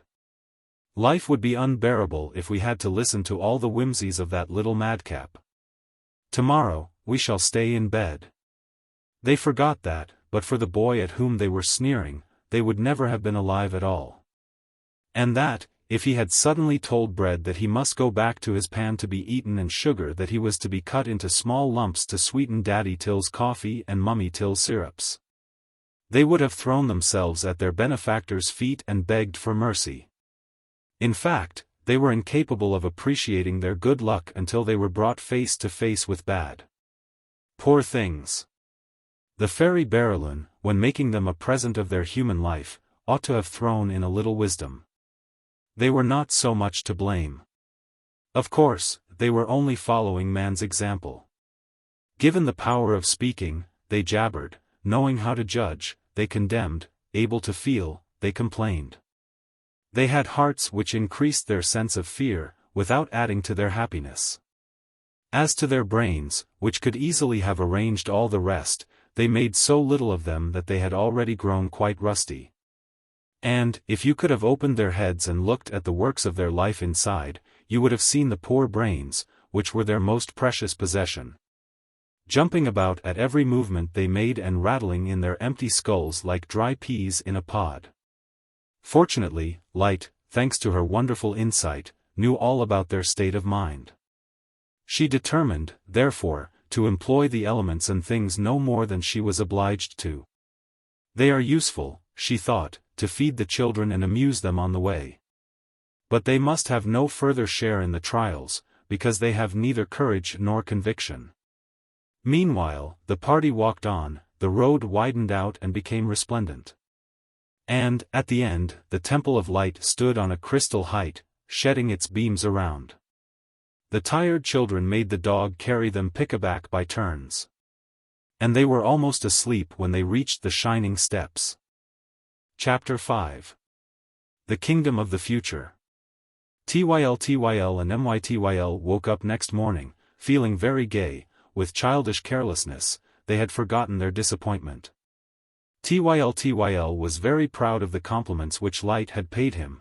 She seemed as happy as though he had brought the blue bird with him. She said, with a smile, as she stroked the lad's dark curls, "I am quite satisfied. You are such a good, brave boy that you will soon find what you are looking for." Tyl did not understand the deep meaning of her words, but, for all that, he was very glad to hear them. And, besides, Light had promised him that today he would have nothing to fear in their new expedition. On the contrary, he would meet millions and millions of little children who would show him the most wonderful toys of which no one on earth had the least idea. She also told him that he and his little sister would travel alone with her this time and that all the others would take a rest while they were gone. That is why, at the moment when our chapter opens, they had all met in the underground vaults of the temple. Light thought it as well to lock up the elements and things. She knew that, if they were left to do as they pleased, they might escape and get into mischief. It was not so very cruel of her, because the vaults of her temple are even lighter and lovelier than the upper floors of human houses, but you cannot get out without her leave. She alone has the power of widening, with a stroke of her wand, a little cleft in an emerald wall at the end of the passage, through which you go down a few crystal steps till you come to a sort of cave, all green and transparent like a forest when the sunlight sweeps through its branches. Usually, this great hall was quite empty, but now it had sofas in it and a gold table laid with fruits and cakes and creams and delicious wines, which Light's servants had just finished setting out. Light's servants were very odd. They always made the children laugh. With their long white satin dresses and their little black caps with a flame at the top, they looked like lighted candles. Their mistress sent them away and then told the animals and things to be very good and asked them if they would like some books and games to play with. They answered, with a laugh, that nothing amused them more than eating and sleeping and that they were very glad to stay where they were. Tyltyl, of course, did not share this view. His heart spoke louder than his greed or his laziness. And his great dark eyes turned in entreaty on Tyltyl, who would have been only too pleased to take his faithful companion with him, if Light had not absolutely forbidden it. "I can't help it," said the boy, giving him a kiss. "It seems that dogs are not admitted where we are going." Suddenly, Tyltyl sprang up with delight. A great idea had struck him. He had not left his real, doggy life long enough to forget any part of it, especially his troubles. Which was the greatest of these? Was it not the chain? What melancholy hours Tyltyl had spent fastened to an iron ring! And what humiliation he endured when the woodcutter used to take him to the village and, with unspeakable silliness, keep him on the lead in front of everybody, thus depriving him of the pleasure of greeting his friends and sniffing the smells provided for his benefit at every street corner and in every gutter. "Well," he said to himself, "I shall have to submit to that humiliating torture once again, to go with my little god." Faithful to his traditions, he had, in spite of his fine clothes, kept his dog collar, but not his lead. What was to be done? He was once more in despair, when he saw Water lying on a sofa and playing, in an absent-minded sort of way, with her long strings of coral. He ran up to her as prettily as he could and, after paying her a heap of compliments, begged her to lend him her biggest necklace. She was in a good temper and not only did what he asked, but was kind enough to fasten the end of the coral string to his collar. Tyltyl gaily went up to his master, handed him this necklace chain and, kneeling at his feet, said, "Take me with you like this, my little god." Men never say a word to a poor dog when he is on his chain. "Alas, even like this, you cannot come," said Light, who was much touched by this act of self-sacrifice. And, to cheer him up, she told him that fate would soon provide a trial for the children in which his assistance would be of great use. As she spoke these words, she touched the emerald wall, which opened to let her pass through with the children. Her chariot was waiting outside the entrance to the temple. It was a lovely shell of jade, inlaid with gold. They all three took their seats, and the two great white birds harnessed to it at once flew off through the clouds. The chariot traveled very fast. And they were not long on the road, much to the regret of the children, who were enjoying themselves and laughing like anything, but other and even more beautiful surprises awaited them. The clouds vanished around them, and, suddenly, they found themselves in a dazzling azure palace. Here, all was blue, the light, the flagstones, the columns, the vaults. Everything, down to the smallest objects, was of an intense and fairy-like blue. There was no seeing the end of the palace, the eyes were lost in the infinite sapphire vistas. "How lovely it all is," said Tyltyl, who could not get over his astonishment. "Goodness me, how lovely! Where are we?" "We are in the kingdom of the future," said Light, "in the midst of the children who are not yet born. As the diamond allows us to see clearly in this region which is hidden from men, we shall perhaps find the blue bird here. Look! Look at the children running up." From every side came bands of little children dressed from head to foot in blue. They had beautiful dark or golden hair and they were all exquisitely pretty. They shouted gleefully, "Live children! Come and look at the little live children." "Why do they call us the little live children?" asked Tyltyl of Light. "It is because they themselves are not alive yet. They are awaiting the hour of their birth, for it is from here that all the children come who are born upon our earth. When the fathers and mothers want children, the great doors which you see over there, at the back, are opened, and the little ones go down. What a lot there are! What a lot there are!" cried Tyltyl. "There are many more," said Light. "No one could count them. But go a little further, you will see other things." Tyltyl did as he was told and elbowed his way through. But it was difficult for him to move, because a crowd of blue children pressed all around them. At last, by mounting on a step, our little friend was able to look over the throng of inquisitive heads and see what was happening in every part of the hall. It was most extraordinary. Tyltyl had never dreamed of anything like it. He danced with joy. And Mytyl, who was hanging on to him and standing on tiptoe so that she might see too, clapped her little hands and gave loud cries of wonder. All around were millions of children in blue, some playing, others walking about, others talking or thinking. Many were asleep, many also were at work. And their instruments, their tools, the machines which they were building, the plants, the flowers and the fruits which they were growing or gathering were of the same bright and heavenly blue as the general appearance of the palace. Among the children moved tall persons also dressed in blue. They were very beautiful and looked just like angels. They came up to Light and smiled and gently pushed aside the blue children, who went back quietly to what they were doing, though still watching our friends with astonished eyes. One of them, however, remained standing close to Tyltyl. He was quite small. From under his long sky-blue silk dress peeped two little pink and dimpled bare feet. His eyes stared in curiosity at the little live boy, and he went up to him as though in spite of himself. "May I talk to him?" asked Tyltyl, who felt half glad and half frightened. "Certainly," said Light. "You must make friends. I will leave you alone, you will be more at ease by yourselves." So saying, she went away and left the two children face to face, shyly smiling. Suddenly, they began to talk. "How do you do?" said Tyltyl, putting out his hand to the child. But the child did not understand what that meant and stood without moving. "What's that?" continued Tyltyl, touching the child's blue dress. The child, who was absorbed in what he was looking at, did not answer, but gravely touched Tyltyl's hat with his finger. "And that?" he lisped. "That? That's my hat," said Tyltyl. "Have you no hat?" "No, what is it for?" asked the child. "It's to say how do you do with," Tyltyl answered. "And then for when it's cold." "What does that mean, when it's cold?" asked the child. "When you shiver like this, brrr." "Brrr," said Tyltyl. "And when you go like this with your arms," vigorously beating his arms across his chest.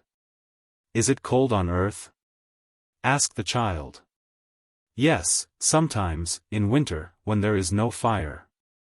"Why is there no fire?" "Because it's expensive, and it costs money to buy wood."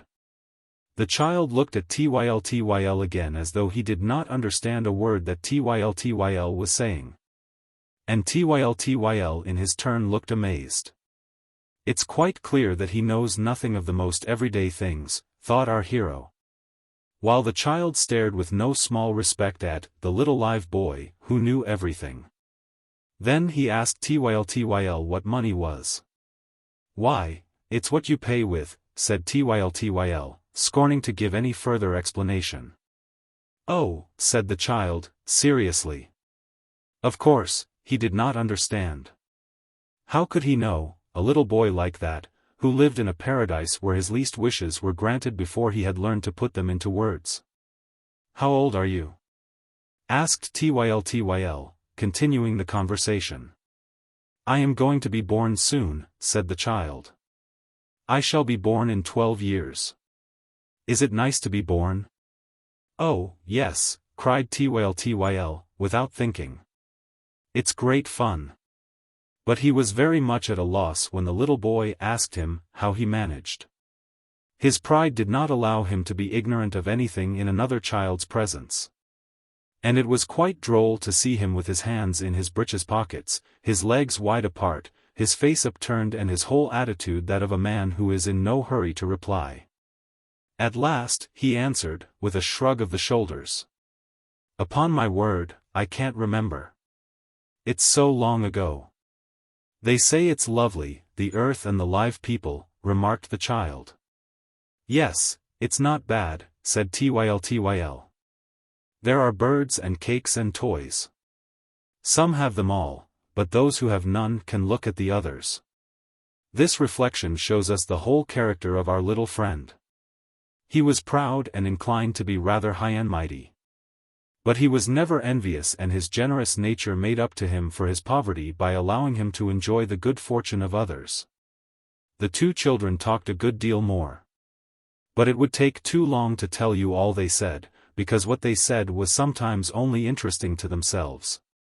After a while, Light, who was watching them from a distance, hurried up to them a little anxiously. Tyltyl was crying. Big tears came rolling down his cheeks and falling on his smart coat. She understood that he was talking of his grandmother and that he could not keep back his tears at the thought of the love which he had lost. He was turning away his head, to hide his feelings.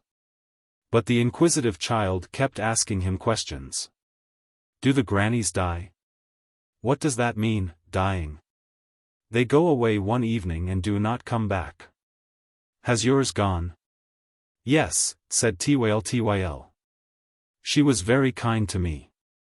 And, at these words, the poor little fellow began to cry again.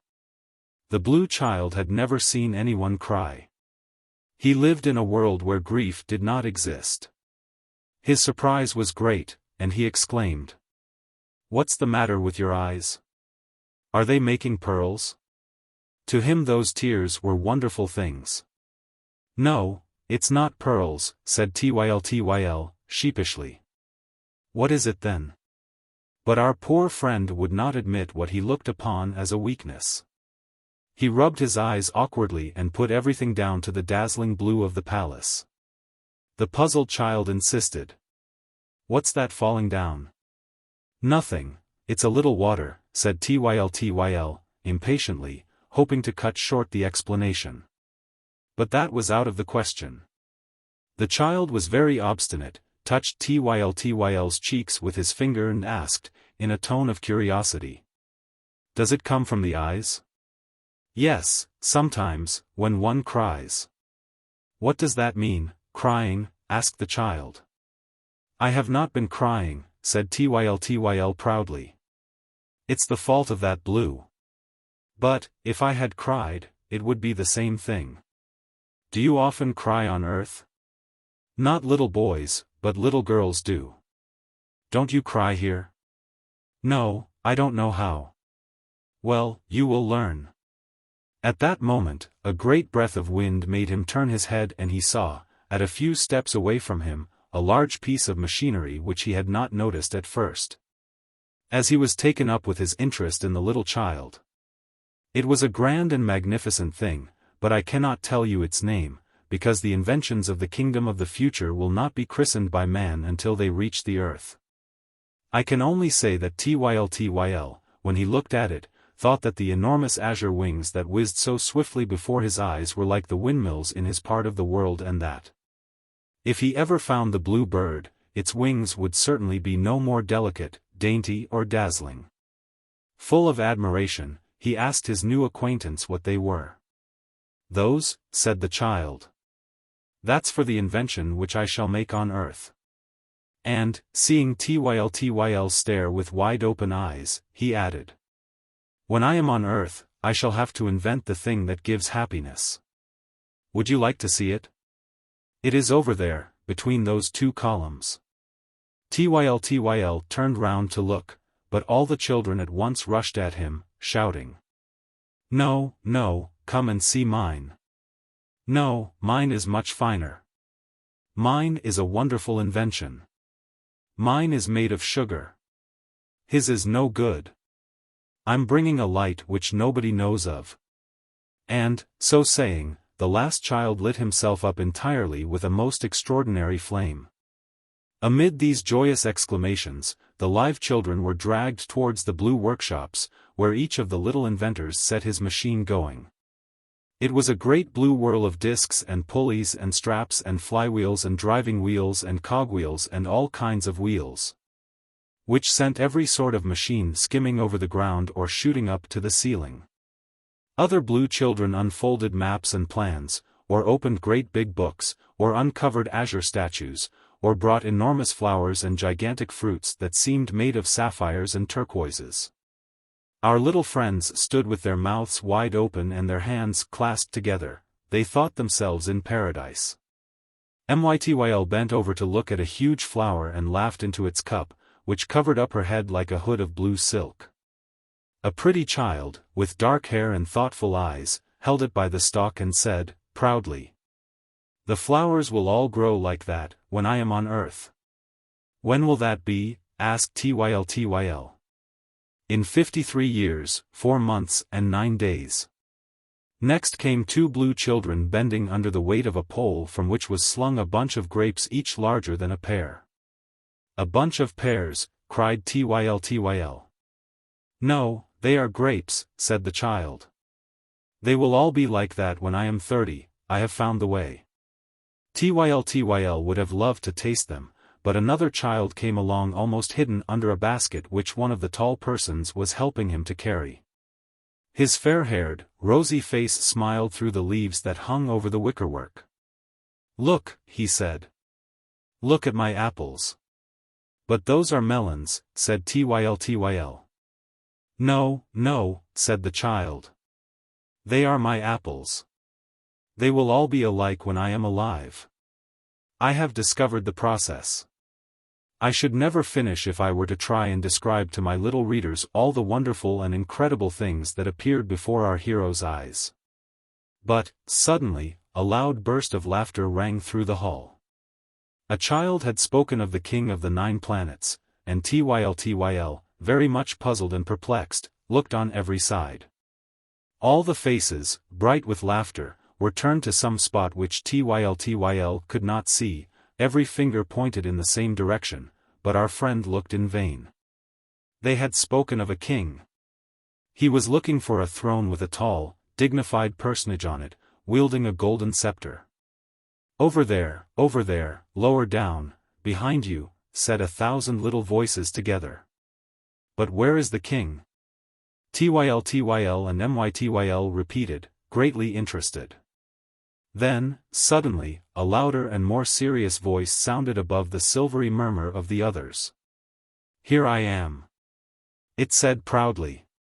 And, at the same time, Tyl discovered a chubby baby which he had not yet remarked, for it was the smallest and had kept out of the way till then.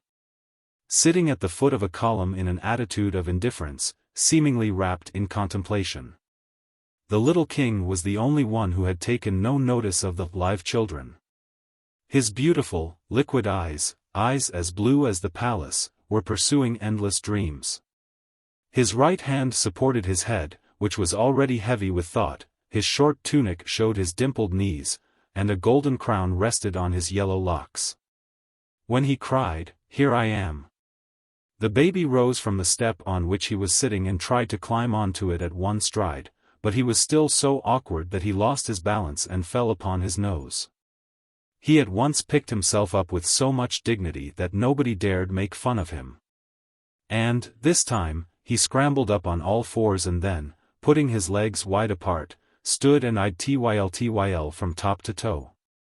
"You're not very big," said Tyltyl, doing his best to keep from laughing. "I shall do great things when I am," retorted the king, in a tone that admitted of no reply. "And what will you do?" asked Tyltyl. "I shall found the General Confederation of the Solar Planets," said the king, in a very pompous voice. Our friend was so much impressed that he could not find a word to say. And the king continued. "All the planets will belong to it, except Uranus, Saturn and Neptune, which are too ridiculously far away." Thereupon, he toddled off the step again and resumed his first attitude, showing that he had said all that he meant to say. Tyltyl left him to his meditations. He was eager to know as many more of the children as he could. He was introduced to the discoverer of a new sun, to the inventor of a new joy, to the hero who was to wipe out injustice from the earth and to the wiseacre who was to conquer death. There were such lots and lots of them that it would take days and days to name them all. Our friend was rather tired and was beginning to feel bored, when his attention was suddenly aroused by hearing a child's voice calling him. "Tyltyl. Tyltyl. How are you, Tyltyl, how are you?" A little blue child came running up from the back of the hall, pushing his way through the crowd. He was fair and slim and bright-eyed and had a great look of Mytyl. "How do you know my name?" asked Tyltyl. "It's not surprising," said the blue child, "considering that I shall be your brother." This time, the live children were absolutely amazed. What an extraordinary meeting. They must certainly tell Mummy as soon as they got back. How astonished they would be at home. While they were making these reflections, the child went on to explain. "I am coming to you next year, on Palm Sunday," he said. And he put 1,000 questions to his big brother. Was it comfortable at home? Was the food good? Was Daddy very severe? And Mummy? "Oh, Mummy is so kind," said the little ones. And they asked him questions in their turn. What was he going to do on earth? What was he bringing? "I am bringing 3 illnesses," said the little brother. "Scarlatina, whooping cough and measles." "Oh, that's all, is it?" cried Tyltyl. He shook his head, with evident disappointment, while the other continued. "After that, I shall leave you." "It will hardly be worth while coming," said Tyltyl, feeling rather vexed. "We can't pick and choose," said the little brother, pettishly. They would perhaps have quarreled, without waiting till they were on earth, if they had not suddenly been parted by a swarm of blue children who were hurrying to meet somebody. At the same time, there was a great noise, as if thousands of invisible doors were being opened at the end of the galleries. "What's the matter?" asked Tyltyl. "It's time," said one of the blue children. "He's going to open the doors." And the excitement increased on every side. The children left their machines and their labors. Those who were asleep woke up, and every eye was eagerly and anxiously turned to the great opal doors at the back, while every mouth repeated the same name. The word, "Time, time," was heard all around, and the great mysterious noise kept on. Tyltyl was dying to know what it meant. At last, he caught a little child by the skirt of his dress and asked him. "Let me be," said the child, very uneasily. "I'm in a hurry, it may be my turn today. It is the dawn rising. This is the hour when the children who are to be born today go down to earth. You shall see. Time is drawing the bolts." "Who is Time?" asked Tyltyl. "An old man who comes to call those who are going," said another child. "He is not so bad. But he won't listen or hear. Beg as they may, if it's not their turn, he pushes back all those who try to go. Let me be." It may be my turn now. Light now hastened towards our little friends in a great state of alarm. I was looking for you, she said. Come quick, it will never do for time to discover you. As she spoke these words, she threw her gold cloak around the children and dragged them to a corner of the hall, where they could see everything, without being seen. Tyl was very glad to be so well protected. He now knew that he who was about to appear possessed so great and tremendous a power that no human strength was capable of resisting him.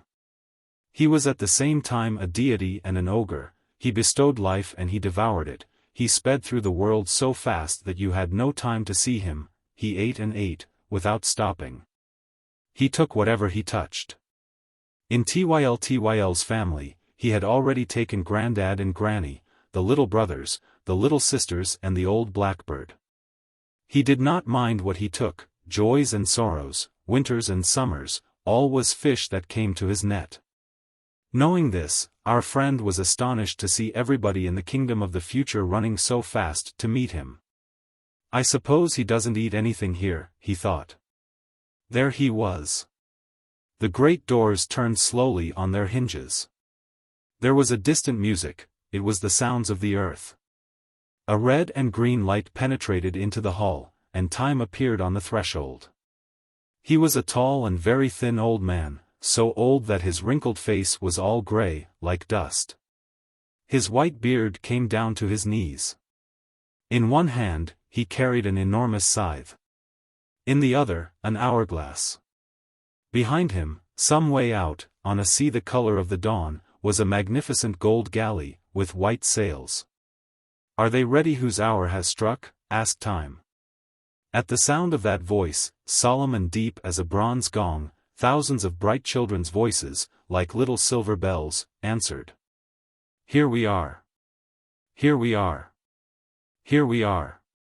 And, in a moment, the blue children were crowding round the tall old man, who pushed them all back and, in a gruff voice, said. One at a time. Once again, there are many more of you than are wanted. You can't deceive me. Brandishing his scythe in one hand and holding out his cloak with the other, he barred the way to the rash children who tried to slip by him. Not one of them escaped the horrid old man's watchful eye. It's not your turn, he said to one. You're to be born tomorrow. Nor yours either, you've got 10 years to wait. A 13th shepherd? There are only 12 wanted, there is no need for more. More doctors? There are too many already, they are grumbling about it on earth. And where are the engineers? They want an honest man, only one, as a wonderful being. Thereupon, a poor child, who had hung back, until then, came forward timidly, sucking his thumb. He looked pale and sad and walked with tottering footsteps, he was so wretched that even Time felt a moment's pity. It's you, he exclaimed. You seem a very poor specimen. And, lifting his eyes to the sky, with a look of discouragement, he added. You won't live long. And the movement went on. Each child, when denied, returned to his employment with a downcast air. When one of them was accepted, the others looked at him with envy. Now and then, something happened, as when the hero who was to fight against injustice refused to go. He clung to his playfellows, who called out to Time. He doesn't want to, sir. No, I don't want to go, cried the little fellow, with all his might. I would rather not be born. And quite right too, thought Tyl, who was full of common sense and who knew what things are like on earth. For people always get beatings which they have not deserved. And, when they have done wrong, you may be sure that the punishment will fall on one of their innocent friends. I wouldn't care to be in his place, said our friend to himself. I would rather hunt for the blue bird, any day. Meanwhile, the little seeker after justice went away sobbing, frightened out of his life by Mr. Time. The excitement was now at its height. The children ran all over the hall, those who were going packed up their inventions, those who were staying behind had 1,000 requests to make. Will you write to me? They say one can't. Oh, try, do try. Announce my idea. Goodbye, Jean. Goodbye, Pierre. Have you forgotten anything? Don't lose your ideas. Try to tell us if it's nice. Enough. Enough.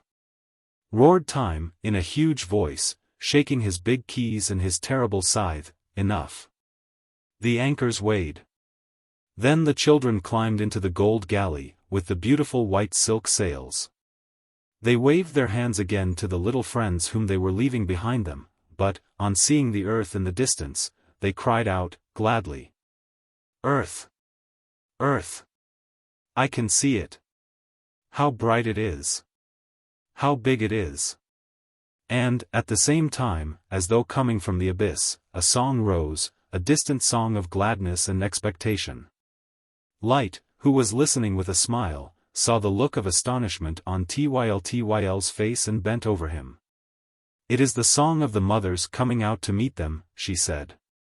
At that moment, Time, who had shut the doors, saw our friends and rushed at them angrily, shaking his scythe at them. Hurry, said Light. Hurry. Take the blue bird, Tyl, and go in front of me with Mytyl. She put into the boy's arms a bird which she held hidden under her cloak and, all radiant, spreading her dazzling veil with her 2 hands, she ran on, protecting her charges from the onslaught of Time. In this way, they passed through several turquoise and sapphire galleries. It was magnificently beautiful, but they were in the kingdom of the future, where Time was the great master, and they must escape from his anger which they had braved. Mytyl was terribly frightened and Tyl kept nervously turning round to Light. Don't be afraid, she said. I am the only person whom Time has respected since the world began. Only mind that you take care of the blue bird. He's gorgeous. He is quite blue. This thought enraptured the boy. He felt the precious treasure fluttering in his arms. His hands dared not press the pretty creature's soft, warm wings, and his heart beat against its heart. This time, he held the blue bird. Nothing could touch it, because it was given to him by Light herself. What a triumph when he returned home! He was so bewildered by his happiness that he hardly knew where he was going. His joy rang a victorious peal in his head that made him feel giddy. He was mad with pride, and this, worse luck, made him lose his coolness and his presence of mind. They were just about to cross the threshold of the palace, when a gust of wind swept through the entrance hall, lifting up Light's veil and at last revealing the 2 children to the eyes of Time, who was still pursuing them. With a roar of rage, he darted his scythe at Tyl, who cried out. Light warded off the blow, and the door of the palace closed behind them with a thud. They were saved. But alas, Tyl, taken by surprise, had opened his arms and now, through his tears, saw the bird of the future soaring above their heads, mingling with the azure sky its dream wings so blue, so light and so transparent that soon the boy could make out nothing more. Chapter 6. In the Temple of Light. Tyl had enjoyed himself thoroughly in the kingdom of the future. He had seen many wonderful things and thousands of little playfellows and then, without taking the least pains or trouble, had found the blue bird in his arms in the most magical way. He had never pictured anything more beautiful, more blue or brilliant, and he still felt it fluttering against his heart and kept hugging his arms to his breast as though the blue bird were there. Alas, it had vanished like a dream. He was thinking sadly of this latest disappointment as he walked hand in hand with Light. They were back in the temple and were going to the vaults where the animals and things had been shut up. What a sight met their eyes! The wretches had eaten and drunk such a lot that they were lying on the floor quite tipsy. Tyltyl himself had lost all his dignity. He had rolled under the table and was snoring like a porpoise. His instinct remained, and the sound of the door made him prick up his ears. He opened one eye, but his sight was troubled by all that he had had to drink and he did not know his little master when he saw him. He dragged himself to his feet with a great effort, turned round several times and then dropped on the floor again with a grunt of satisfaction. bread and the others were as bad. And the only exception was the cat, who was sitting up prettily on a marble and gold bench and seemed in full possession of her senses. She sprang nimbly to the ground and stepped up to Tyltyl with a smile. "I have been longing to see you," she said, "for I have been very unhappy among all these vulgar people. They first drank all the wine and then started shouting and singing and dancing, quarreling and fighting and making such a noise that I was very glad when, at last, they fell into a tipsy sleep." The children praised her warmly for her good behavior. As a matter of fact, there was no great merit in this, for she could not stand anything stronger than milk. But we are seldom rewarded when by rights we ought to be, and sometimes are when we have not deserved it. After fondly kissing the children, Tylette asked a favor of Light. "I have had such a wretched time," she whined. "Let me go out for a little while, it will do me good to be alone." Light gave her consent without suspecting anything. And the cat at once draped her cloak round her, put her hat straight, pulled up her soft grey boots over her knees, opened the door and ran and bounded out into the forest. We shall know, a little later, where treacherous Tylette was going so gaily and what was the horrid plot which she was mysteriously concocting. As on the other days, the children had their dinner with Light in a large room all encrusted with diamonds. The servants bustled around them smiling and brought delicious dishes and cakes. After dinner, our little friends began to yawn. They felt sleepy very early, after all their adventures, and Light, ever kind and thoughtful, made them live as they were accustomed to on earth. So as not to injure their health by altering their habits, she had set up their little beds in a part of the temple where the darkness would seem like night to them. They went through any number of rooms to reach their bedroom. They had first to pass all the lights known to man and then those which man did not yet know. There were great sumptuous apartments in splendid marble, lit up by rays so white and strong that the children were quite dazzled. "That is the light of the rich," said Light to Tyltyl. "You see how dangerous it is. People run the risk of going blind when they live too much in its rays, which leave no room for soft and kindly shade." And she hurried them on so that they might rest their eyes in the gentle light of the poor. Here, the children suddenly felt as if they were in their parents' cottage, where everything was so humble and peaceful. The faint light was very pure and clear, but always flickering and ready to go out at the least breath. Next they came to the beautiful light of the poets, which they liked immensely, for it had all the colors of the rainbow. And, when you passed through it, you saw lovely pictures, lovely flowers and lovely toys which you were unable to take hold of. Laughing merrily, the children ran after birds and butterflies, but everything faded away as soon as it was touched. "Well, I never," said Tyltyl, as he came panting back to Light. "This beats everything. I can't understand it." "You will understand later," she replied, "and, if you understand it properly, you will be among the very few human beings who know the blue bird when they see him." After leaving the region of the poets, our friends reached the light of the learned, which lies on the borders of the known and the unknown lights. "Let's get on," said Tyltyl. "This is boring." To tell the truth, he was a little bit frightened, for they were in a long row of cold and forbidding arches, which were streaked at every moment by dazzling lightning flashes. And, at each flash, you saw out of the way things that had no name as yet. After these arches, they came to the lights unknown to man.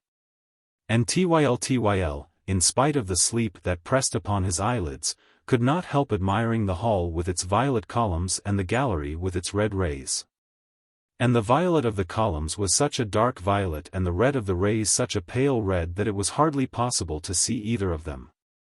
At last, they arrived at the room of smooth, unflecked black light, which men call darkness because their eyes are not yet able to make it out.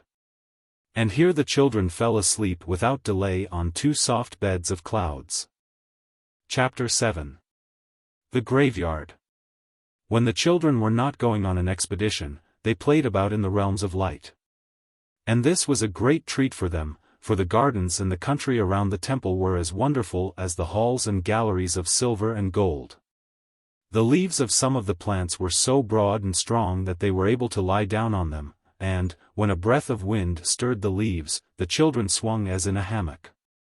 It was always summer there and never a moment was darkened by the night, but the hours were known by their different colors. There were pink, white, blue, lilac, green and yellow hours. And, according to their hues, the flowers, the fruits, the birds, the butterflies and the scents changed, causing Tyltyl and Mytyl a constant surprise. They had all the toys that they could wish for. When they were tired of playing, they stretched themselves out on the backs of the lizards, which were as long and wide as little boats, and quickly raced round the garden paths. Over the sand which was as white and as good to eat as sugar. When they were thirsty, water shook her tresses into the cup of the enormous flowers, and the children drank straight out of the lilies, tulips and morning glories. If they were hungry, they picked radiant fruits which revealed the taste of light to them and which had juice that shone like the rays of the sun. There was also, in a clump of bushes, a white marble pond which possessed a magic power. Its clear waters reflected not the faces, but the souls of those who looked into it. "It's a ridiculous invention," said the cat, who steadily refused to go near the pond. You, my dear little readers, who know her thoughts as well as I do, will not be surprised at her refusal. And you will also understand why our faithful Tyltyl was not afraid to go and quench his thirst there. He need not fear to reveal his thoughts, for he was the only creature whose soul never altered. The dear dog had no feelings but those of love and kindness and devotion. When Tyltyl bent over the magic mirror, he almost always saw the picture of a splendid blue bird, for the constant wish to find him filled his mind entirely. Then he would run to Light and entreat her. "Tell me where he is. You know everything, tell me where to find him."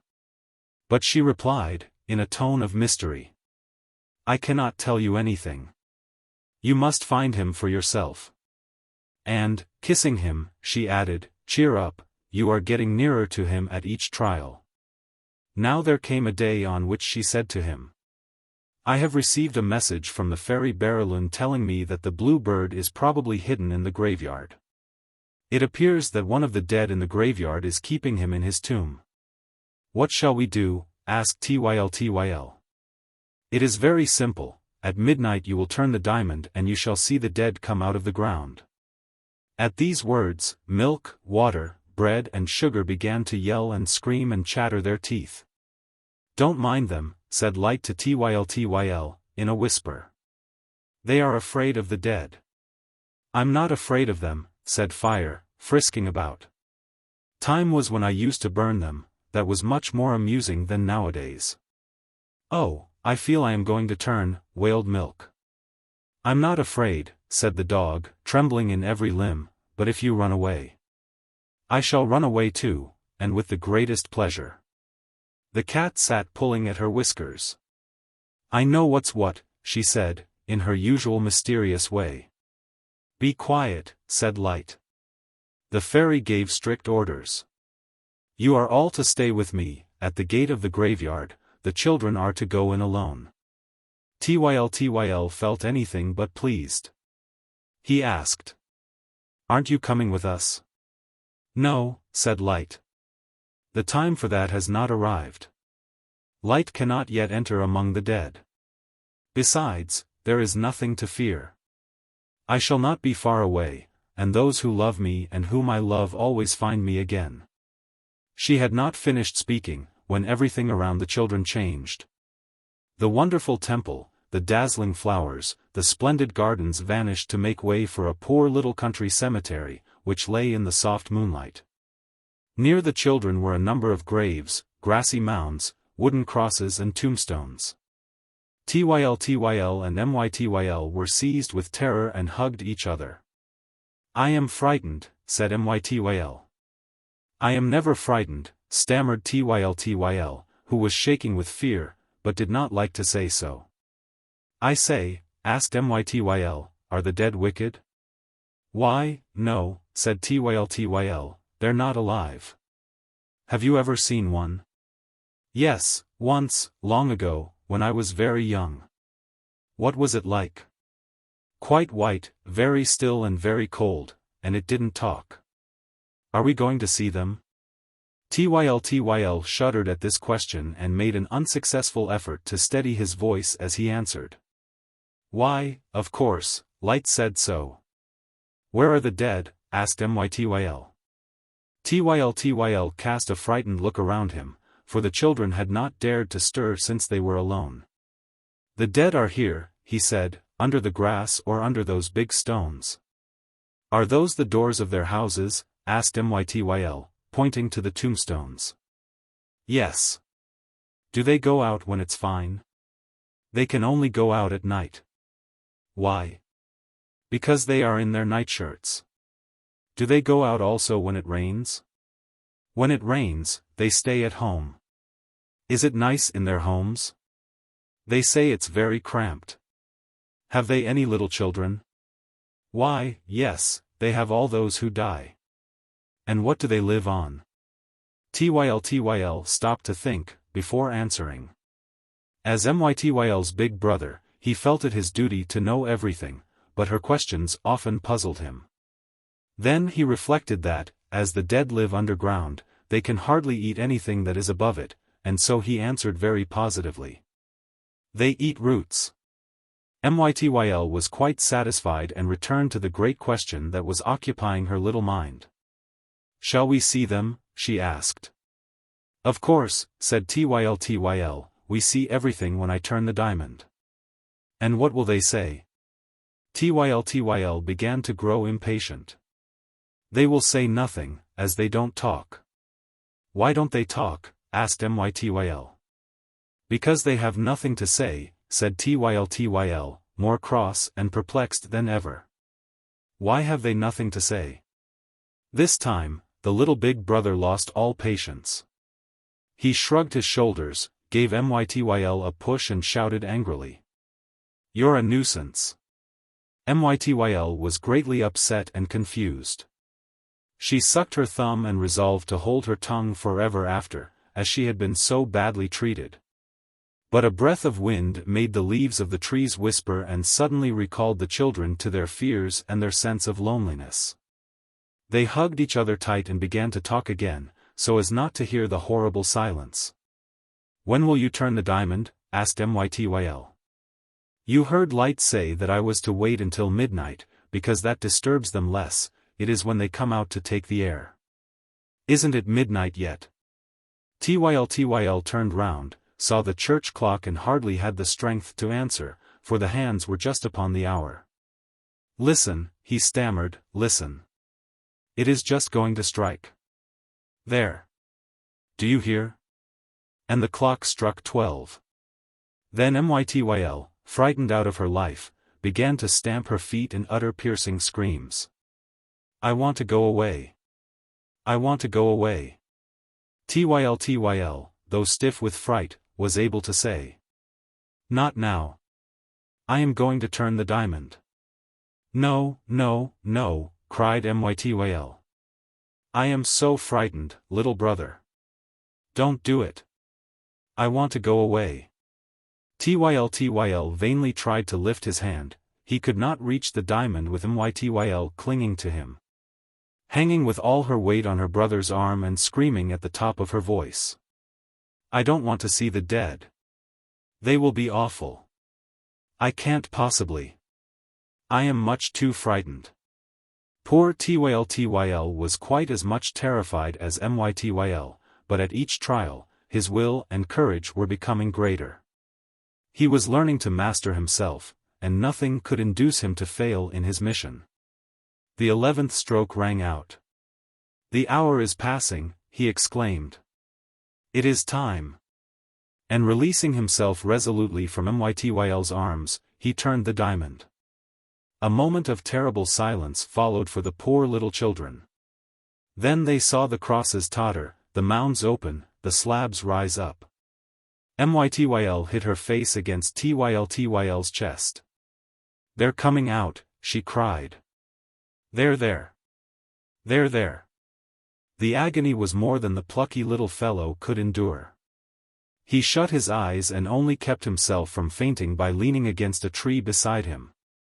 He remained like that for a minute that seemed to him like a century, not daring to move, not daring to breathe. Then he heard birds singing, a warm and scented breeze fanned his face. And, on his hands, on his neck, he felt the soft heat of the balmy summer sun. Now quite reassured, but unable to believe in so great a miracle, he opened his eyes and at once began to shout with happiness and admiration. From all the open tombs came thousands of splendid flowers. They spread everywhere, on the paths, on the trees, on the grass, and they went up and up until it seemed that they would touch the sky. They were great full-blown roses, showing their hearts, wonderful golden hearts from which came the hot, bright rays which had wrapped Tyltyl in that summer warmth. Round the roses, birds sang and bees buzzed gaily. "I can't believe it.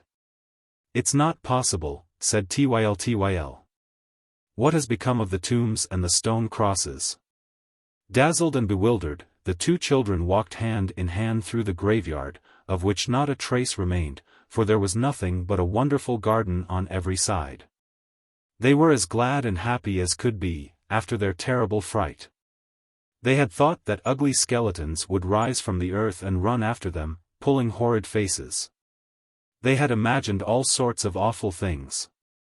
And now, in the presence of the truth, they saw that all that they had been told was a great big story and that death does not exist. They saw that there are no dead and that life goes on always, always, but under fresh forms. The fading rose sheds its pollen, which gives birth to other roses, and its scattered petals scent the air. The fruits come when the blossoms fall from the trees. And the dingy, hairy caterpillar turns into a brilliant butterfly. Nothing perishes, there are only changes. Beautiful birds circled all round Tyltyl and Mytyl. There were no blue ones among them, but the two children were so glad of their discovery that they asked for nothing more. Astonished and delighted, they kept on repeating, "There are no dead. There are no dead." Chapter 8. The Forest. As soon as Tyltyl and Mytyl were in bed, light kissed them and faded away at once, so as not to disturb their sleep with the rays that always streamed from her beautiful self.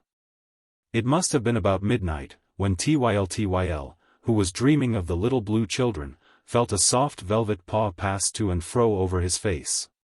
He was surprised and sat up in bed in a bit of a fright, but he was soon reassured when he saw his friend Tylet's glowing eyes glittering in the dark.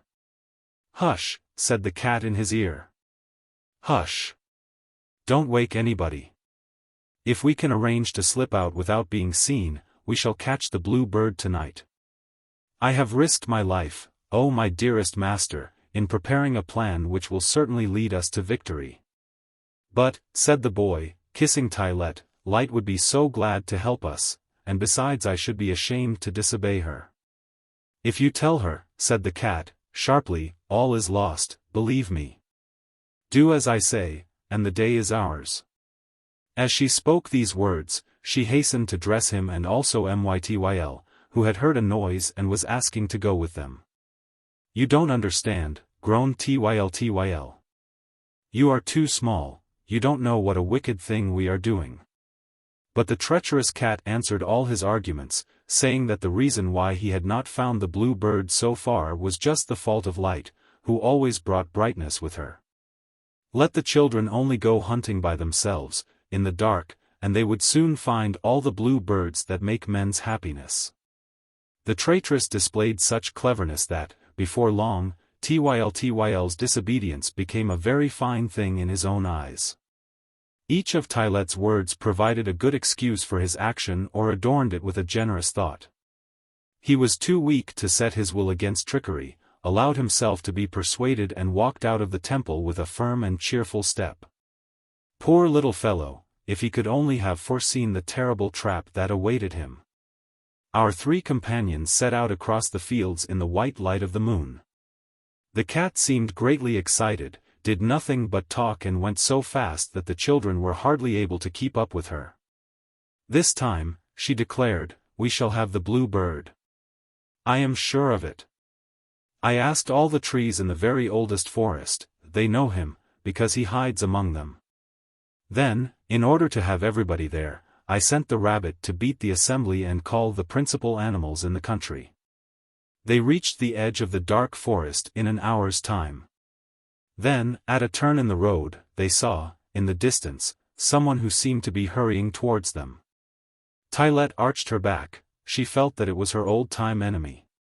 She quivered with rage. Was he once more going to thwart her plans? Had he guessed her secret? Was he coming, at the last moment, to save the children's lives? She leaned over to Tyl and whispered to him, in her most honeyed voice. I am sorry to say it is our worthy friend the dog. It is 1,000 pities, because his presence will make us fail in our object. He is on the worst of terms with everybody, even the trees. Do tell him to go back. Go away, you ugly thing, said Tyl, shaking his fist at the dog. Dear old faithful Tyltyl, who had come because he suspected the cat's plans, was much hurt by these hard words. He was ready to cry, was still out of breath from running and could think of nothing to say. Go away, I tell you, said Tyl again. We don't want you here and there's an end of it. You're a nuisance, there. The dog was an obedient animal and, at any other time, he would have gone, but his affection told him what a serious business it was and he stood stock still. Do you allow this disobedience, said the cat to Tyl, in a whisper. Hit him with your stick. Tyl beat the dog, as the cat suggested. There, that will teach you to be more obedient, he said. The poor dog howled at receiving the blows, but there was no limit to his self-sacrifice. He went up to his young master pluckily and, taking him in his arms, cried, I must kiss you now you've beaten me. Tyl, who was a good-hearted little fellow, did not know what to do. And the cat swore between her teeth like a wild beast. Fortunately, dear little Mytyl interfered on our friend's behalf. No, no, I want him to stay, she pleaded. I'm frightened when Tyl's not with us. Time was short and they had to come to a decision. I'll find some other way to get rid of the idiot, thought the cat. And, turning to the dog, she said, in her most gracious manner, we shall be so pleased if you will join us. As they entered the great forest, the children stuck close together, with the cat and the dog on either side of them. They were awed by the silence and the darkness and they felt much relieved when the cat exclaimed, Here we are. Turn the diamond. Then the light spread around them and showed them a wonderful sight. They were standing in the middle of a large round space in the heart of the forest, where all the old trees seemed to reach up to the sky. Wide avenues formed a white star amidst the dark green of the wood. Everything was peaceful and still, but suddenly a strange shiver ran through the foliage. The branches moved and stretched like human arms, the roots raised the earth that covered them, came together, took the shapes of legs and feet and stood on the ground. A tremendous crash rang through the air, the trunks of the trees burst open and each of them let out its soul, which made its appearance like a funny human figure. Some stepped slowly from their trunks, others came out with a jump, and all of them gathered inquisitively round our friends. The talkative poplar began to chatter like a magpie. Little men. We shall be able to talk to them. We have done with silence. Where do they come from? Who are they? And so he rattled on. The lime tree, who was a jolly, fat fellow, came up calmly, smoking his pipe. The conceited and dandified chestnut tree screwed his glass into his eye to stare at the children. He wore a coat of green silk embroidered with pink and white flowers. He thought the little ones too poor-looking and turned away in derision. He thinks he's everybody, since he has taken to living in town. He despises us, sneered the poplar, who was jealous of him. Oh, dear, wept the willow, a wretched little stunted fellow, who came clattering along in a pair of wooden shoes too big for him. They have come to cut off my head and arms for firewood. Tyl could not believe his eyes. He never stopped asking the cat questions. Who's this? Who's that? And Tyltyl introduced the soul of each tree to him. There was the elm, who was a sort of short-winded, paunchy, crabby gnome; the beech, an elegant, sprightly person; the birch, who looked like the ghosts in the palace of night, with his white flowing garments and his restless gestures. The tallest figure was the fir tree. Tyltyl found it very difficult to see his face perched right at the top of his long, thin body. But he looked gentle and sad, whereas the cypress, who stood near him, dressed all in black, frightened Tyltyl terribly. However, so far nothing very dreadful had happened. The trees, delighted at being able to talk, were all chattering together, and our young friend was simply going to ask them where the blue bird was hidden, when, all of a sudden, silence reigned. The trees bowed respectfully and stood aside to make way for an immensely old tree, dressed in a long gown embroidered with moss and lichen. He leaned with one hand on a stick and with the other on a young oak sapling who acted as his guide, for the old oak was blind. His long white beard streamed in the wind. "It's the king," said Tyltyl to himself, when he saw his mistletoe crown. "I will ask him the secret of the forest."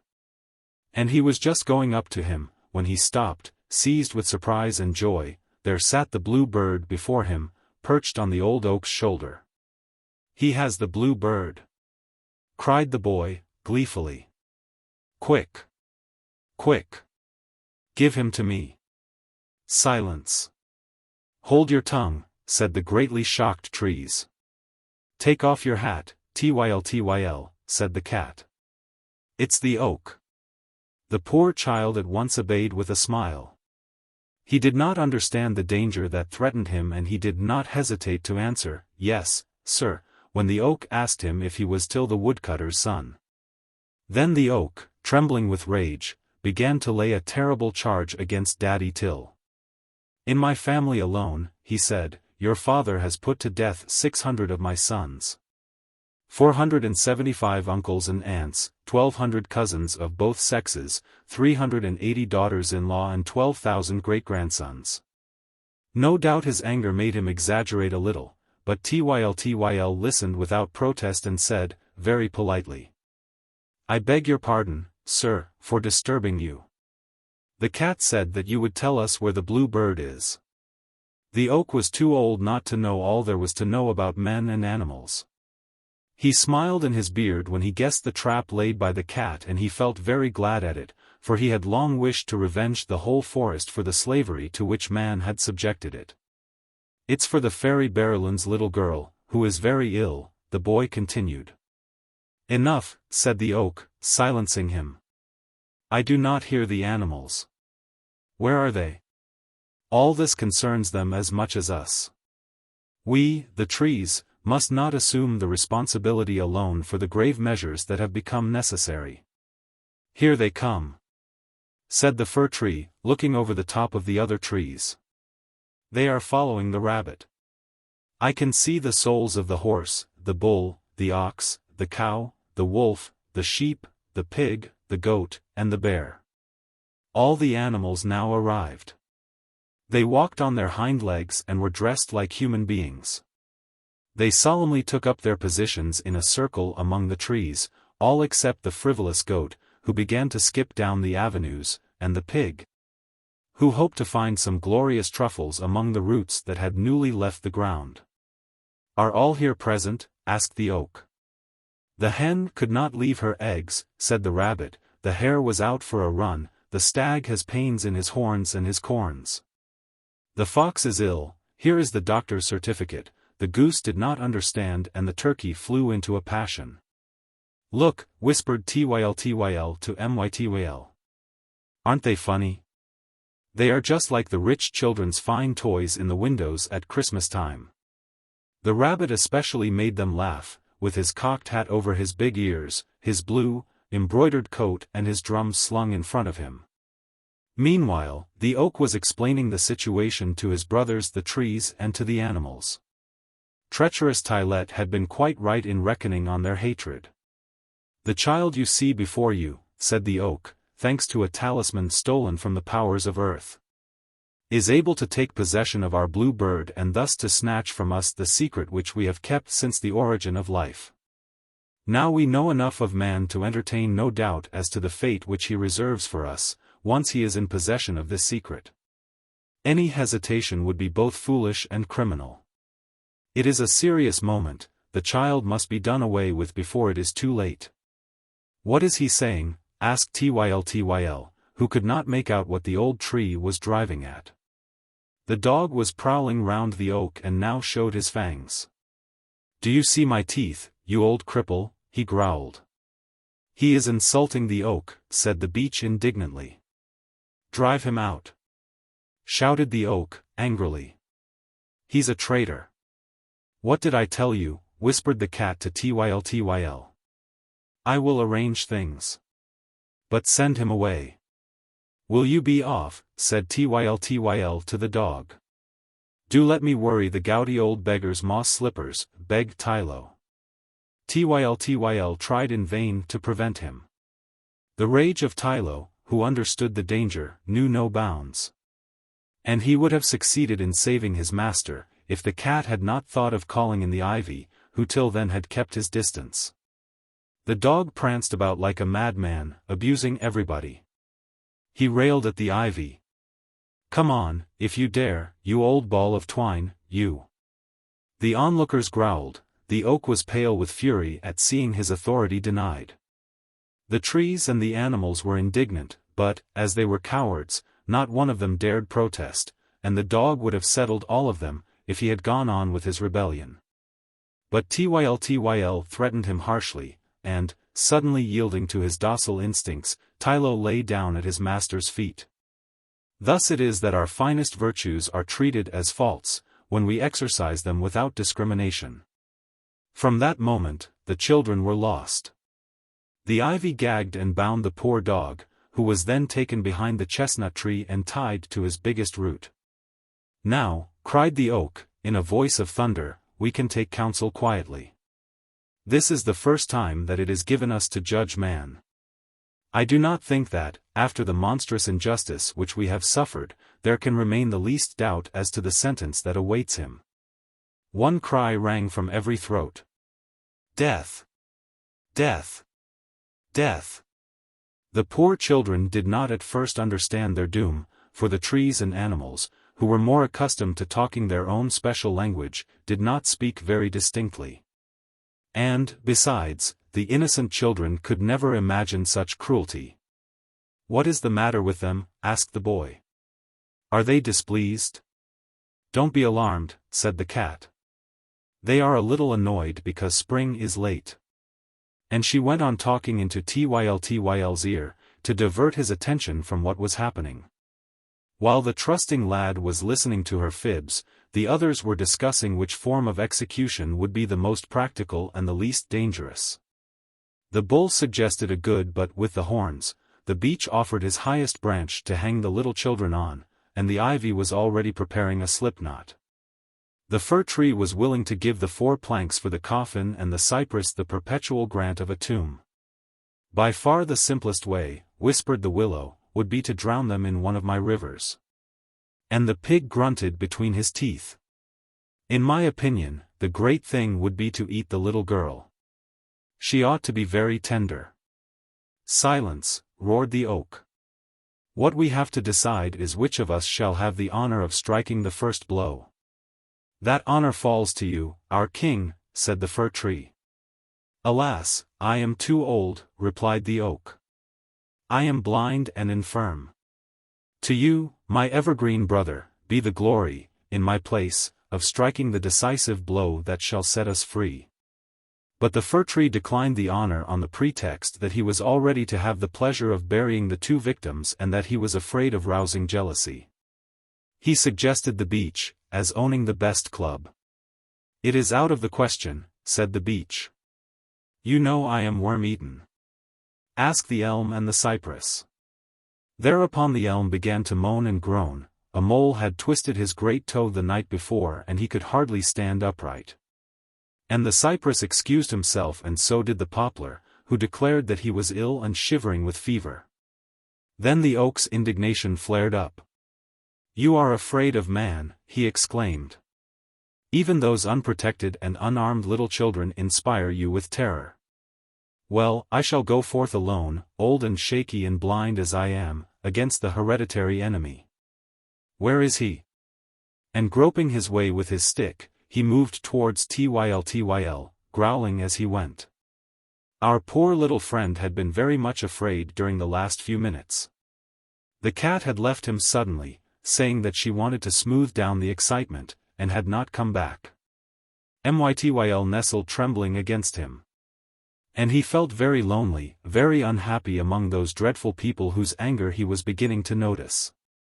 When he saw the oak marching on him with a threatening air, he drew his pocket-knife and defied him like a man. "Is it I he's after, that old one, with his big stick?" he cried.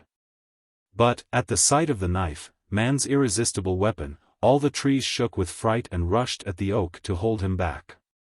There was a struggle. And the old king, conquered by the weight of years, threw away his stick.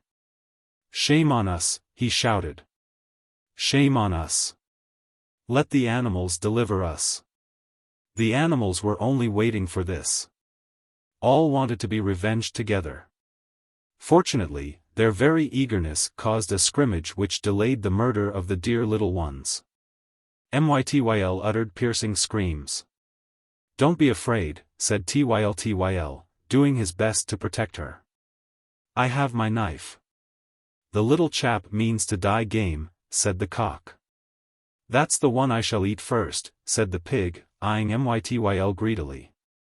"What have I done to all of you?" asked Tyltyl. "Nothing at all, my little man," said the sheep. "Eaten my little brother, my 2 sisters, my 3 uncles, my aunt, my grandpapa and my grandmama. Wait, when you're down, you shall see that I have teeth also."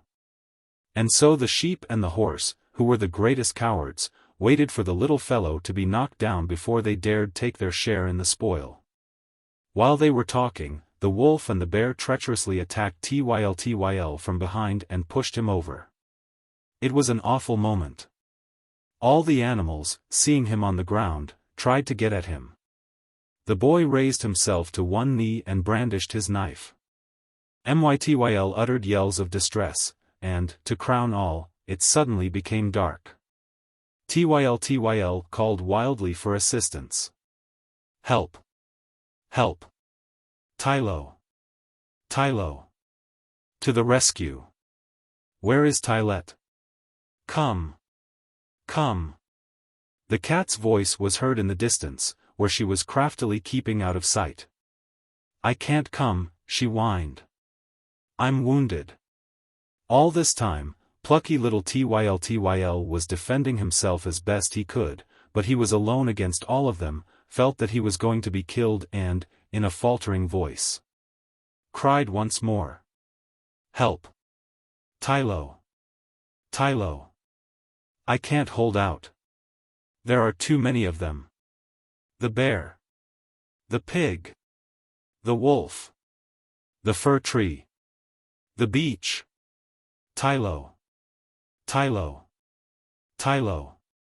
Then the dog came leaping along, dragging his broken bonds and elbowing his way through the trees and animals and flung himself before his master, whom he defended furiously. "Here. My little god. Don't be afraid. Have at them. I know how to use my teeth." All the trees and animals raised a loud outcry. "Renegade! Idiot! Traitor! Felon! Simpleton! Sneak! Leave him! He's a dead man. Come over to us." The dog fought on. "Never! Never! I alone against all of you. Never! Never! True to the gods, to the best, to the greatest. Take care, my little master, here's the bear. Look out for the bull." Tyltyl vainly tried to defend himself. "I'm done for, Tylo. It was a blow from the elm. My hand's bleeding." And he dropped to the ground. "No, I can hold out no longer. "They are coming," said the dog. "I hear somebody. We are saved. It is Light. Saved. Saved. See, they're afraid, they're retreating. Saved, my little king." And, sure enough, Light was coming towards them, and with her the dawn rose over the forest, which became light as day. "What is it? What has happened?" she asked, quite alarmed at the sight of the little ones and their dear Tyltyl covered with wounds and bruises. "Why, my poor boy, didn't you know? Turn the diamond quickly." Tyl hastened to obey, and immediately the souls of all the trees rushed back into their trunks, which closed upon them. The souls of the animals also disappeared. And there was nothing to be seen but a cow and a sheep browsing peacefully in the distance. The forest became harmless once more. And Tyl looked around him in amazement. "No matter," he said, "but for the dog, and if I hadn't had my knife." Light thought that he had been punished enough and did not scold him. Besides, she was very much upset by the horrible danger which he had run. Mytyl and the dog, glad to meet again safe and sound, exchanged wild kisses. They laughingly counted their wounds, which were not very serious. Tylette was the only one to make a fuss. "The dog's broken my paw," she mewed. Tyltyl felt as if he could have made a mouthful of her. "Never mind," he said. "It'll keep." "Leave her alone, will you, you ugly beast," said Mytyl. Our friends went back to the Temple of Light to rest after their adventure. Tyl, repenting of his disobedience, dared not even mention the blue bird of which he had caught a glimpse. And Light said to the children, gently, "Let this teach you, dears, that man is all alone against all in this world. Never forget that." Chapter 9. The Leave-Taking. Weeks and months had passed since the children's departure on their journey, and the hour of separation was at hand. Light had been very sad lately. She had counted the days in sorrow, without a word to the animals and things, who had no idea of the misfortune that threatened them. On the day when we see them for the last time, they were all out in the gardens of the temple. Light stood watching them from a marble terrace, with Tyl and Mytyl sleeping by her side. Much had happened in the past 12 months, but the life of the animals and things, which had no intelligence to guide it, had made no progress, on the contrary. Bread had eaten so much that he was now not able to walk. Milk, devoted as ever, dragged him along in a bath chair. Fire's nasty temper had made him quarrel with everybody and he had become very lonely and unhappy in consequence. Water, who had no will of her own, had ended by yielding to Sugar's sweet entreaties. They were now married, and Sugar presented a most piteous sight. The poor fellow was reduced to a shadow of his former self, shrank visibly day by day and was sillier than ever, while Water, in marrying, had lost her principal charm, her simplicity. The cat had remained the liar that she always was, and our dear friend Tyltyl had never been able to overcome his hatred for her. Poor things, thought Light, with a sigh. They have not gained much by receiving the benefit of life. They have traveled and seen nothing of all the wonders that surrounded them in my peaceful temple. They were either quarreling with one another or overeating themselves until they fell ill. They were too foolish to enjoy their happiness and they will recognize it for the first time presently, when they are about to lose it. At that moment, a pretty dove, with silver wings, alighted on her knees. It wore an emerald collar round its neck, with a note fastened to the clasp. The dove was the fairy Berylin's messenger. Light opened the letter and read these few words. "Remember that the year is over." Then Light stood up, waved her wand and everything disappeared from sight. A few seconds later, the whole company were gathered together outside a high wall with a small door in it. The first rays of the dawn were gilding the treetops. Tyl and Mytyl, whom Light was fondly supporting with her arms, woke up, rubbed their eyes and looked around them in astonishment. "What?" said Light to Tyl. Don't you know that wall and that little door? The sleepy boy shook his head, he remembered nothing. Then light assisted his memory. The wall, she said, surrounds a house which we left one evening just a year ago today. Just a year ago? Why, then. And, clapping his hands with glee, Tyl ran to the door. We must be near Mummy. I want to kiss her at once, at once, at once. But Light stopped him. It was too early, she said, Mummy and Daddy were still asleep and he must not wake them with a start. Besides, she added, the door will not open till the hour strikes. What hour? Asked the boy. The hour of separation, Light answered, sadly. What? Said Tyl, in great distress. Are you leaving us? I must, said Light. The year is past. The fairy will come back and ask you for the blue bird. But I haven't got the blue bird, cried Tyl. The one of the land of memory turned quite black, the one of the future flew away, the knights are dead, those in the graveyard were not blue and I could not catch the one in the forest. Will the fairy be angry? What will she say? Never mind, dear, said Light. You did your best. And, though you did not find the blue bird, you deserve to do so, for the goodwill, pluck and courage which you showed. Light's face beamed with happiness as she spoke these words, for she knew that to deserve to find the blue bird was very much the same thing as finding it. But she was not allowed to say this, for it was a beautiful mystery, which Tyl had to solve for himself. She turned to the animals and things, who stood weeping in a corner, and told them to come and kiss the children. Bread at once put down the cage at Tyl's feet and began to make a speech. In the name of all, I crave permission. You shan't have mine, cried Fire. Order, cried Water. We still have tongues of our own, roared Fire. Yes. Yes, screamed Sugar, who, knowing that his end was at hand, kept kissing Water and melting before the other's eyes. Poor Bread in vain tried to make his voice heard above the din. Light had to interfere and command silence. Then Bread spoke his last words. I am leaving you, he said, between his sobs. I am leaving you, my dear children, and you will no longer see me in my living form. Your eyes are about to close to the invisible life of things. But I shall be always there, in the bread pan, on the shelf, on the table, beside the soup, I who am, if I may say so, the most faithful companion, the oldest friend of man. Well, and what about me? Shouted Fire, angrily. Silence, said Light. The hour is passing. Be quick and say goodbye to the children. Fire rushed forward, took hold of the children, one after the other, and kissed them so violently that they screamed with pain. Oh!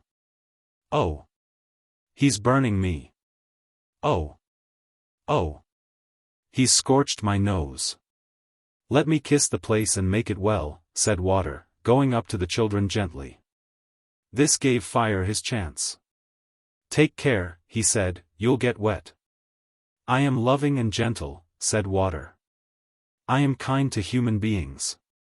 What about those you drown? Asked Fire. But Water pretended not to hear. Love the wells, listen to the brooks, she said. I shall always be there. When you sit down in the evening, beside the springs, try to understand what they are trying to say. Then she had to break off, for a regular waterfall of tears came gushing from her eyes, flooding all around her. However, she resumed. Think of me when you see the water bottle. You will find me also in the ewer, the watering can, the cistern and the tap. Then Sugar came up, with a limping walk, for he could hardly stand on his feet. He uttered a few words of sorrow, in an affected voice and then stopped, for tears, he said, were not in harmony with his temperament. Humbug, cried Bread. Sugarplum. Lollipop. Caramel. Yelped Fire. And all began to laugh, except the two children, who were very sad. Where are Tylette and Tylo gone to? Asked our hero. At that moment, the cat came running up, in a terrible state. Her hair was on end and disheveled, her clothes were torn and she was holding a handkerchief to her cheek, as though she had the toothache. She uttered terrible groans and was closely pursued by the dog, who overwhelmed her with bites, blows and kicks. The others rushed in between them to separate them, but the two enemies continued to insult and glare at each other. The cat accused the dog of pulling her tail and putting tin tacks in her food and beating her. The dog simply growled and denied none of his actions. "You've had some," he kept saying, "you've had some and you're going to have some more." But, suddenly, he stopped and, as he was panting with excitement, it could be seen that his tongue turned quite white. Light had told him to kiss the children for the last time. "For the last time," stammered poor Tyltyl. "Are we to part from these poor children?" His grief was such that he was incapable of understanding anything. "Yes," said Light. "The hour which you know of is at hand. We are going to return to silence." Thereupon the dog, suddenly realizing his misfortune, began to utter real howls of despair and fling himself upon the children, whom he loaded with mad and violent caresses. "No! No!" he cried. "I refuse. I refuse. I shall always talk. And I shall be very good. You will keep me with you and I shall learn to read and write and play dominoes. And I shall always be very clean. And I shall never steal anything in the kitchen again." He went on his knees before the two children, sobbing and entreating, and, when Tyltyl, with his eyes full of tears, remained silent. Dear Tyltyl had a last magnificent idea. Running up to the cat, he offered, with smiles that looked like grins, to kiss her. Tyltyl, who did not possess his spirit of self-sacrifice, leaped back and took refuge by Mytyl's side. Then Mytyl said, innocently, "You, Tyltyl, are the only one that hasn't kissed us yet." The cat put on a mincing tone. "Children," said she, "I love you both as much as you deserve." There was a pause. "And now," said Light, "let me, in my turn, give you a last kiss." As she spoke, she spread her veil round them as if she would have wrapped them for the last time in her luminous might. Then she gave them each a long and loving kiss. Tyltyl and Mytyl hung on to her beseechingly. "No, no, no, Light," they cried. "Stay here with us. Daddy won't mind. We will tell Mummy how kind you have been." "Where will you go all alone?" "Not very far, my children," said Light. "Over there to the land of the silence of things." "No, no," said Tyltyl. "I won't have you go." But Light quieted them with a motherly gesture and said words to them which they never forgot. Long after, when they were a grandfather and grandmother in their turn, Tyltyl and Mytyl still remembered them and used to repeat them to their grandchildren. Here are Light's touching words. "Listen, Tyltyl. Do not forget, child, that everything that you see in this world has neither beginning nor end. If you keep this thought in your heart and let it grow up with you, you will always, in all circumstances, know what to say, what to do and what to hope for." And, when our two friends began to sob, she added, lovingly, "Do not cry, my dear little ones. I have not a voice like water, I have only my brightness, which man does not understand. But I watch over him to the end of his days. Never forget that I am speaking to you in every spreading moonbeam, in every twinkling star, in every dawn that rises, in every lamp that is lit, in every good and bright thought of your soul." At that moment, the grandfather's clock in the cottage struck 8 o'clock. Light stopped for a moment and then, in a voice that grew suddenly fainter, whispered, "Goodbye. Goodbye. The hour is striking. Goodbye." Her veil faded away, her smile became paler, her eyes closed, her form vanished and, through their tears, the children saw nothing but a thin ray of light dying away at their feet. Then they turned to the others, but these had disappeared. Chapter 10. The Awakening. The grandfather's clock in the woodcutter's cottage had struck 8, and his 2 little children, Tyltyl and Mytyl, were still asleep in their little beds. Mummy Tyl stood looking at them, with her arms akimbo and her apron tucked up, laughing and scolding in the same breath. "I can't let them go on sleeping till midday," she said. "Come, get up, you little lazybones." But it was no use shaking them, kissing them or pulling the bedclothes off them. They kept on falling back upon their pillows, with their noses pointing at the ceiling, their mouths wide open, their eyes shut and their cheeks all pink. At last, after receiving a gentle thump in the ribs, Tyltyl opened one eye and murmured, "What? Light?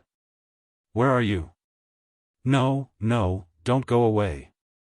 "Light," cried Mummy Tyl, laughing. "Why, of course, it's Light. Has been for ever so long. What's the matter with you? You look quite blinded." "Mummy." "Mummy," said Tyltyl, rubbing his eyes. "It's you." "Why, of course, it's I. Why do you stare at me in that way? Is my nose turned upside down, by any chance?" Tyltyl was quite awake by this time and did not trouble to answer the question. He was beside himself with delight. It was ages and ages since he had seen his mummy and he never tired of kissing her. Mummy Tyl began to be uneasy. What could the matter be? Had her boy lost his senses? Here he was suddenly talking of a long journey in the company of the fairy and water and milk and sugar and fire and bread and light. He made believe that he had been away a year. "But you haven't left the room," cried Mummy Tyl, who was now nearly beside herself with fright. "I put you to bed last night and here you are this morning. It's Christmas Day, don't you hear the bells in the village?" "Of course, it's Christmas Day," said Tyltyl, obstinately, "seeing that I went away a year ago, on Christmas Eve. You're not angry with me? Did you feel very sad? And what did Daddy say?" "Come, you're still asleep," said Mummy Tyl, trying to take comfort. "You've been dreaming. Get up and put on your breeches and your little jacket." "Hullo, I've got my shirt on," said Tyltyl. And, leaping up, he knelt down on the bed and began to dress, while his mother kept on looking at him with a scared face. The little boy rattled on. "Ask Mytyl, if you don't believe me. Oh, we have had such adventures. We saw Grandad and Granny, yes, in the land of memory, it was on our way. They are dead, but they are quite well, aren't they, Mytyl?" And Mytyl, who was now beginning to wake up, joined her brother in describing their visit to the grandparents and the fun which they had had with their little brothers and sisters. This was too much for Mummy Tyl. She ran to the door of the cottage and called with all her might to her husband, who was working on the edge of the forest. "Oh, dear," she cried. "I shall lose them as I lost the others. Do come. Come quick." Daddy Tyl soon entered the cottage, with his axe in his hand. He listened to his wife's lamentations, while the 2 children told the story of their adventures over again and asked him what he had done during the year. You see," said Mummy Tyl, crying. "They have lost their heads, something will happen to them, run and fetch the doctor." But the woodcutter was not the man to put himself out for such a trifle. He kissed the little ones, calmly lit his pipe and declared that they looked very well and that there was no hurry. At that moment, there came a knock at the door and the neighbor walked in. She was a little old woman leaning on a stick and very much like the fairy Berylune. The children at once flung their arms around her neck and capered round her, shouting merrily, "It's the fairy Berylune." The neighbor, who was a little hard of hearing, paid no attention to their cries and said to Mummy Tyl, "I have come to ask for a bit of fire for my Christmas stew. It's very chilly this morning. Good morning, children." Meanwhile, Tyltyl had become a little thoughtful. No doubt, he was glad to see the old fairy again. But what would she say when she heard that he had not the blue bird? He made up his mind like a man and went up to her boldly. "Fairy Berylune, I could not find the blue bird." "What is he saying?" asked the neighbor, quite taken aback. Thereupon Mummy Tyl began to fret again. "Come, Tyl, don't you know Goody Berlingot?" "Why, yes, of course," said Tyl, looking the neighbor up and down. "It's the Fairy Berylune." "Berry, what?" asked the neighbor. "Berylune," answered Tyl, calmly. "Berlingot," said the neighbor. "You mean Berlingot." Tyl was a little put out by her positive way of talking. And he answered. "Berylune or Berlingot, as you please, ma'am, but I know what I'm saying." Daddy Tyl was beginning to have enough of it. "We must put a stop to this," he said. "I will give them a smack or two." "Don't," said the neighbor, "it's not worth while. It's only a little fit of dreaming, they must have been sleeping in the moonbeams. My little girl, who is very ill, is often like that." Mummy Tyl put aside her own anxiety for a moment and asked after the health of neighbor Berlingot's little girl. "She's only a so-so," said the neighbor, shaking her head. "She can't get up. The doctor says it's her nerves. I know what would cure her, for all that. She was asking me for it only this morning, for her Christmas present." She hesitated a little, looked at Tyl with a sigh and added, in a disheartened tone. "What can I do? It's a fancy she has." The others looked at one another in silence. They knew what the neighbor's words meant. Her little girl had long been saying that she would get well if Tyl would only give her his dove, but he was so fond of it that he refused to part with it. "Well," said Mummy Tyl to her son, "won't you give your bird to that poor little thing? She has been dying to have it for ever so long." "My bird!" cried Tyl, slapping his forehead as though they had spoken of something quite out of the way. "My bird," he repeated. "That's true, I was forgetting about him. And the cage. Mytyl, do you see the cage? It's the one which bread carried." Yes, it's the same one, there it is, there it is." Tyl would not believe his eyes. He took a chair, put it under the cage and climbed onto it gaily, saying, "Of course, I'll give him to her, of course, I will." Then he stopped, in amazement. "Why, he's blue," he said. "It's my dove, just the same, but he has turned blue while I was away." And our hero jumped down from the chair and began to skip for joy, crying, "It's the blue bird we were looking for. We have been miles and miles and miles and he was here all the time. He was here, at home. Oh, but how wonderful. Mytyl, do you see the bird? What would Light say? There, Madame Berlingot, take him quickly to your little girl." While he was talking, Mummy Tyl threw herself into her husband's arms and moaned. You see? He's taken bad again. He's wandering."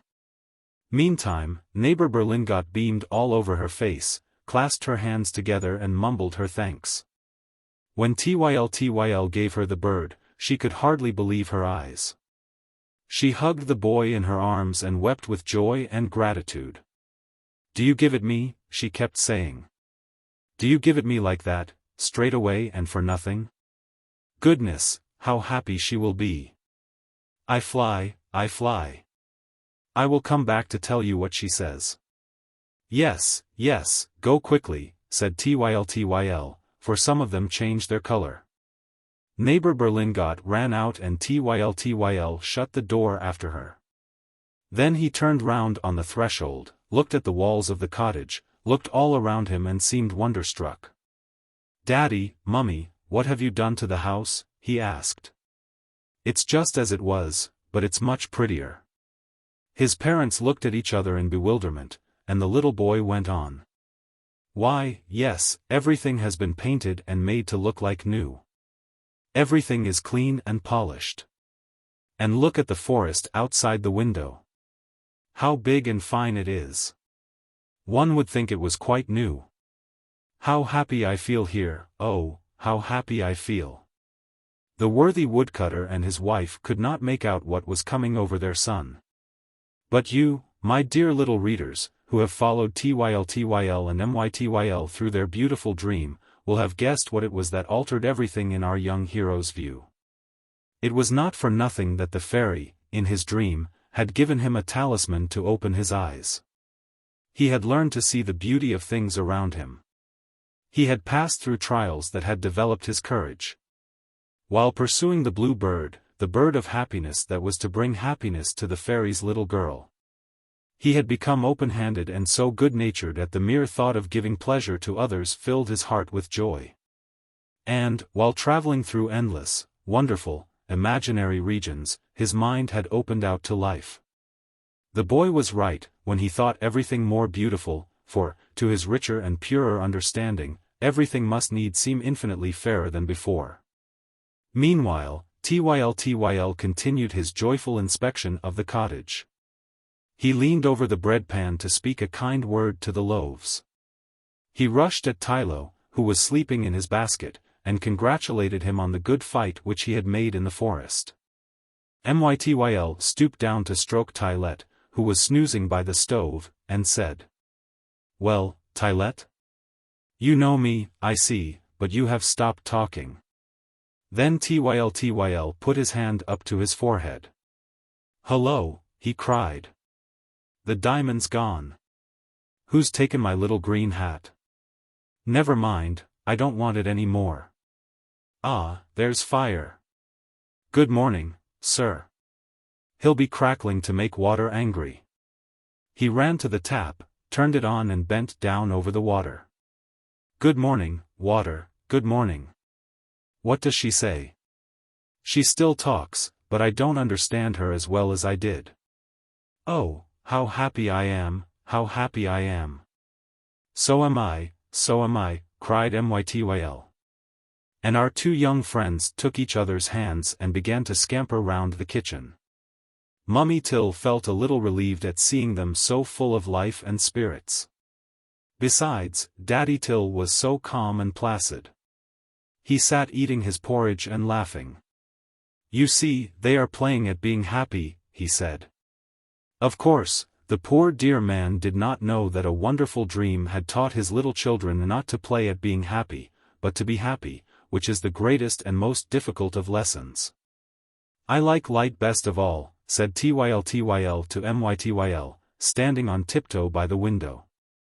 "You can see her over there, through the trees of the forest. Tonight, she will be in the lamp. Dear, oh, dear, how lovely it all is and how glad I feel, how glad I—" He stopped and listened. Everybody lent an ear. They heard laughter and merry voices, and the sounds came nearer. "It's her voice," cried Tyltyl. "Let me open the door." As a matter of fact, it was the little girl, with her mother, neighbor Berlingot. "Look at her," said Goody Berlingot, quite overcome with joy. "She can run, she can dance, she can fly. It's a miracle. When she saw the bird, she jumped, just like that." And Goody Berlingot hopped from one leg to the other at the risk of falling and breaking her long, hooked nose. The children clapped their hands and everybody laughed. The little girl was there, in her long white nightdress, standing in the middle of the kitchen, a little surprised to find herself on her feet after so many months' illness.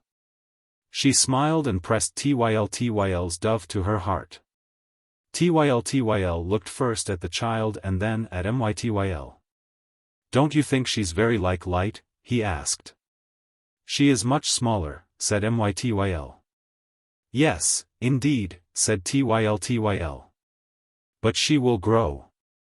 And the three children tried to put a little food down the bird's beak, while the parents began to feel easier in their minds and looked at them and smiled.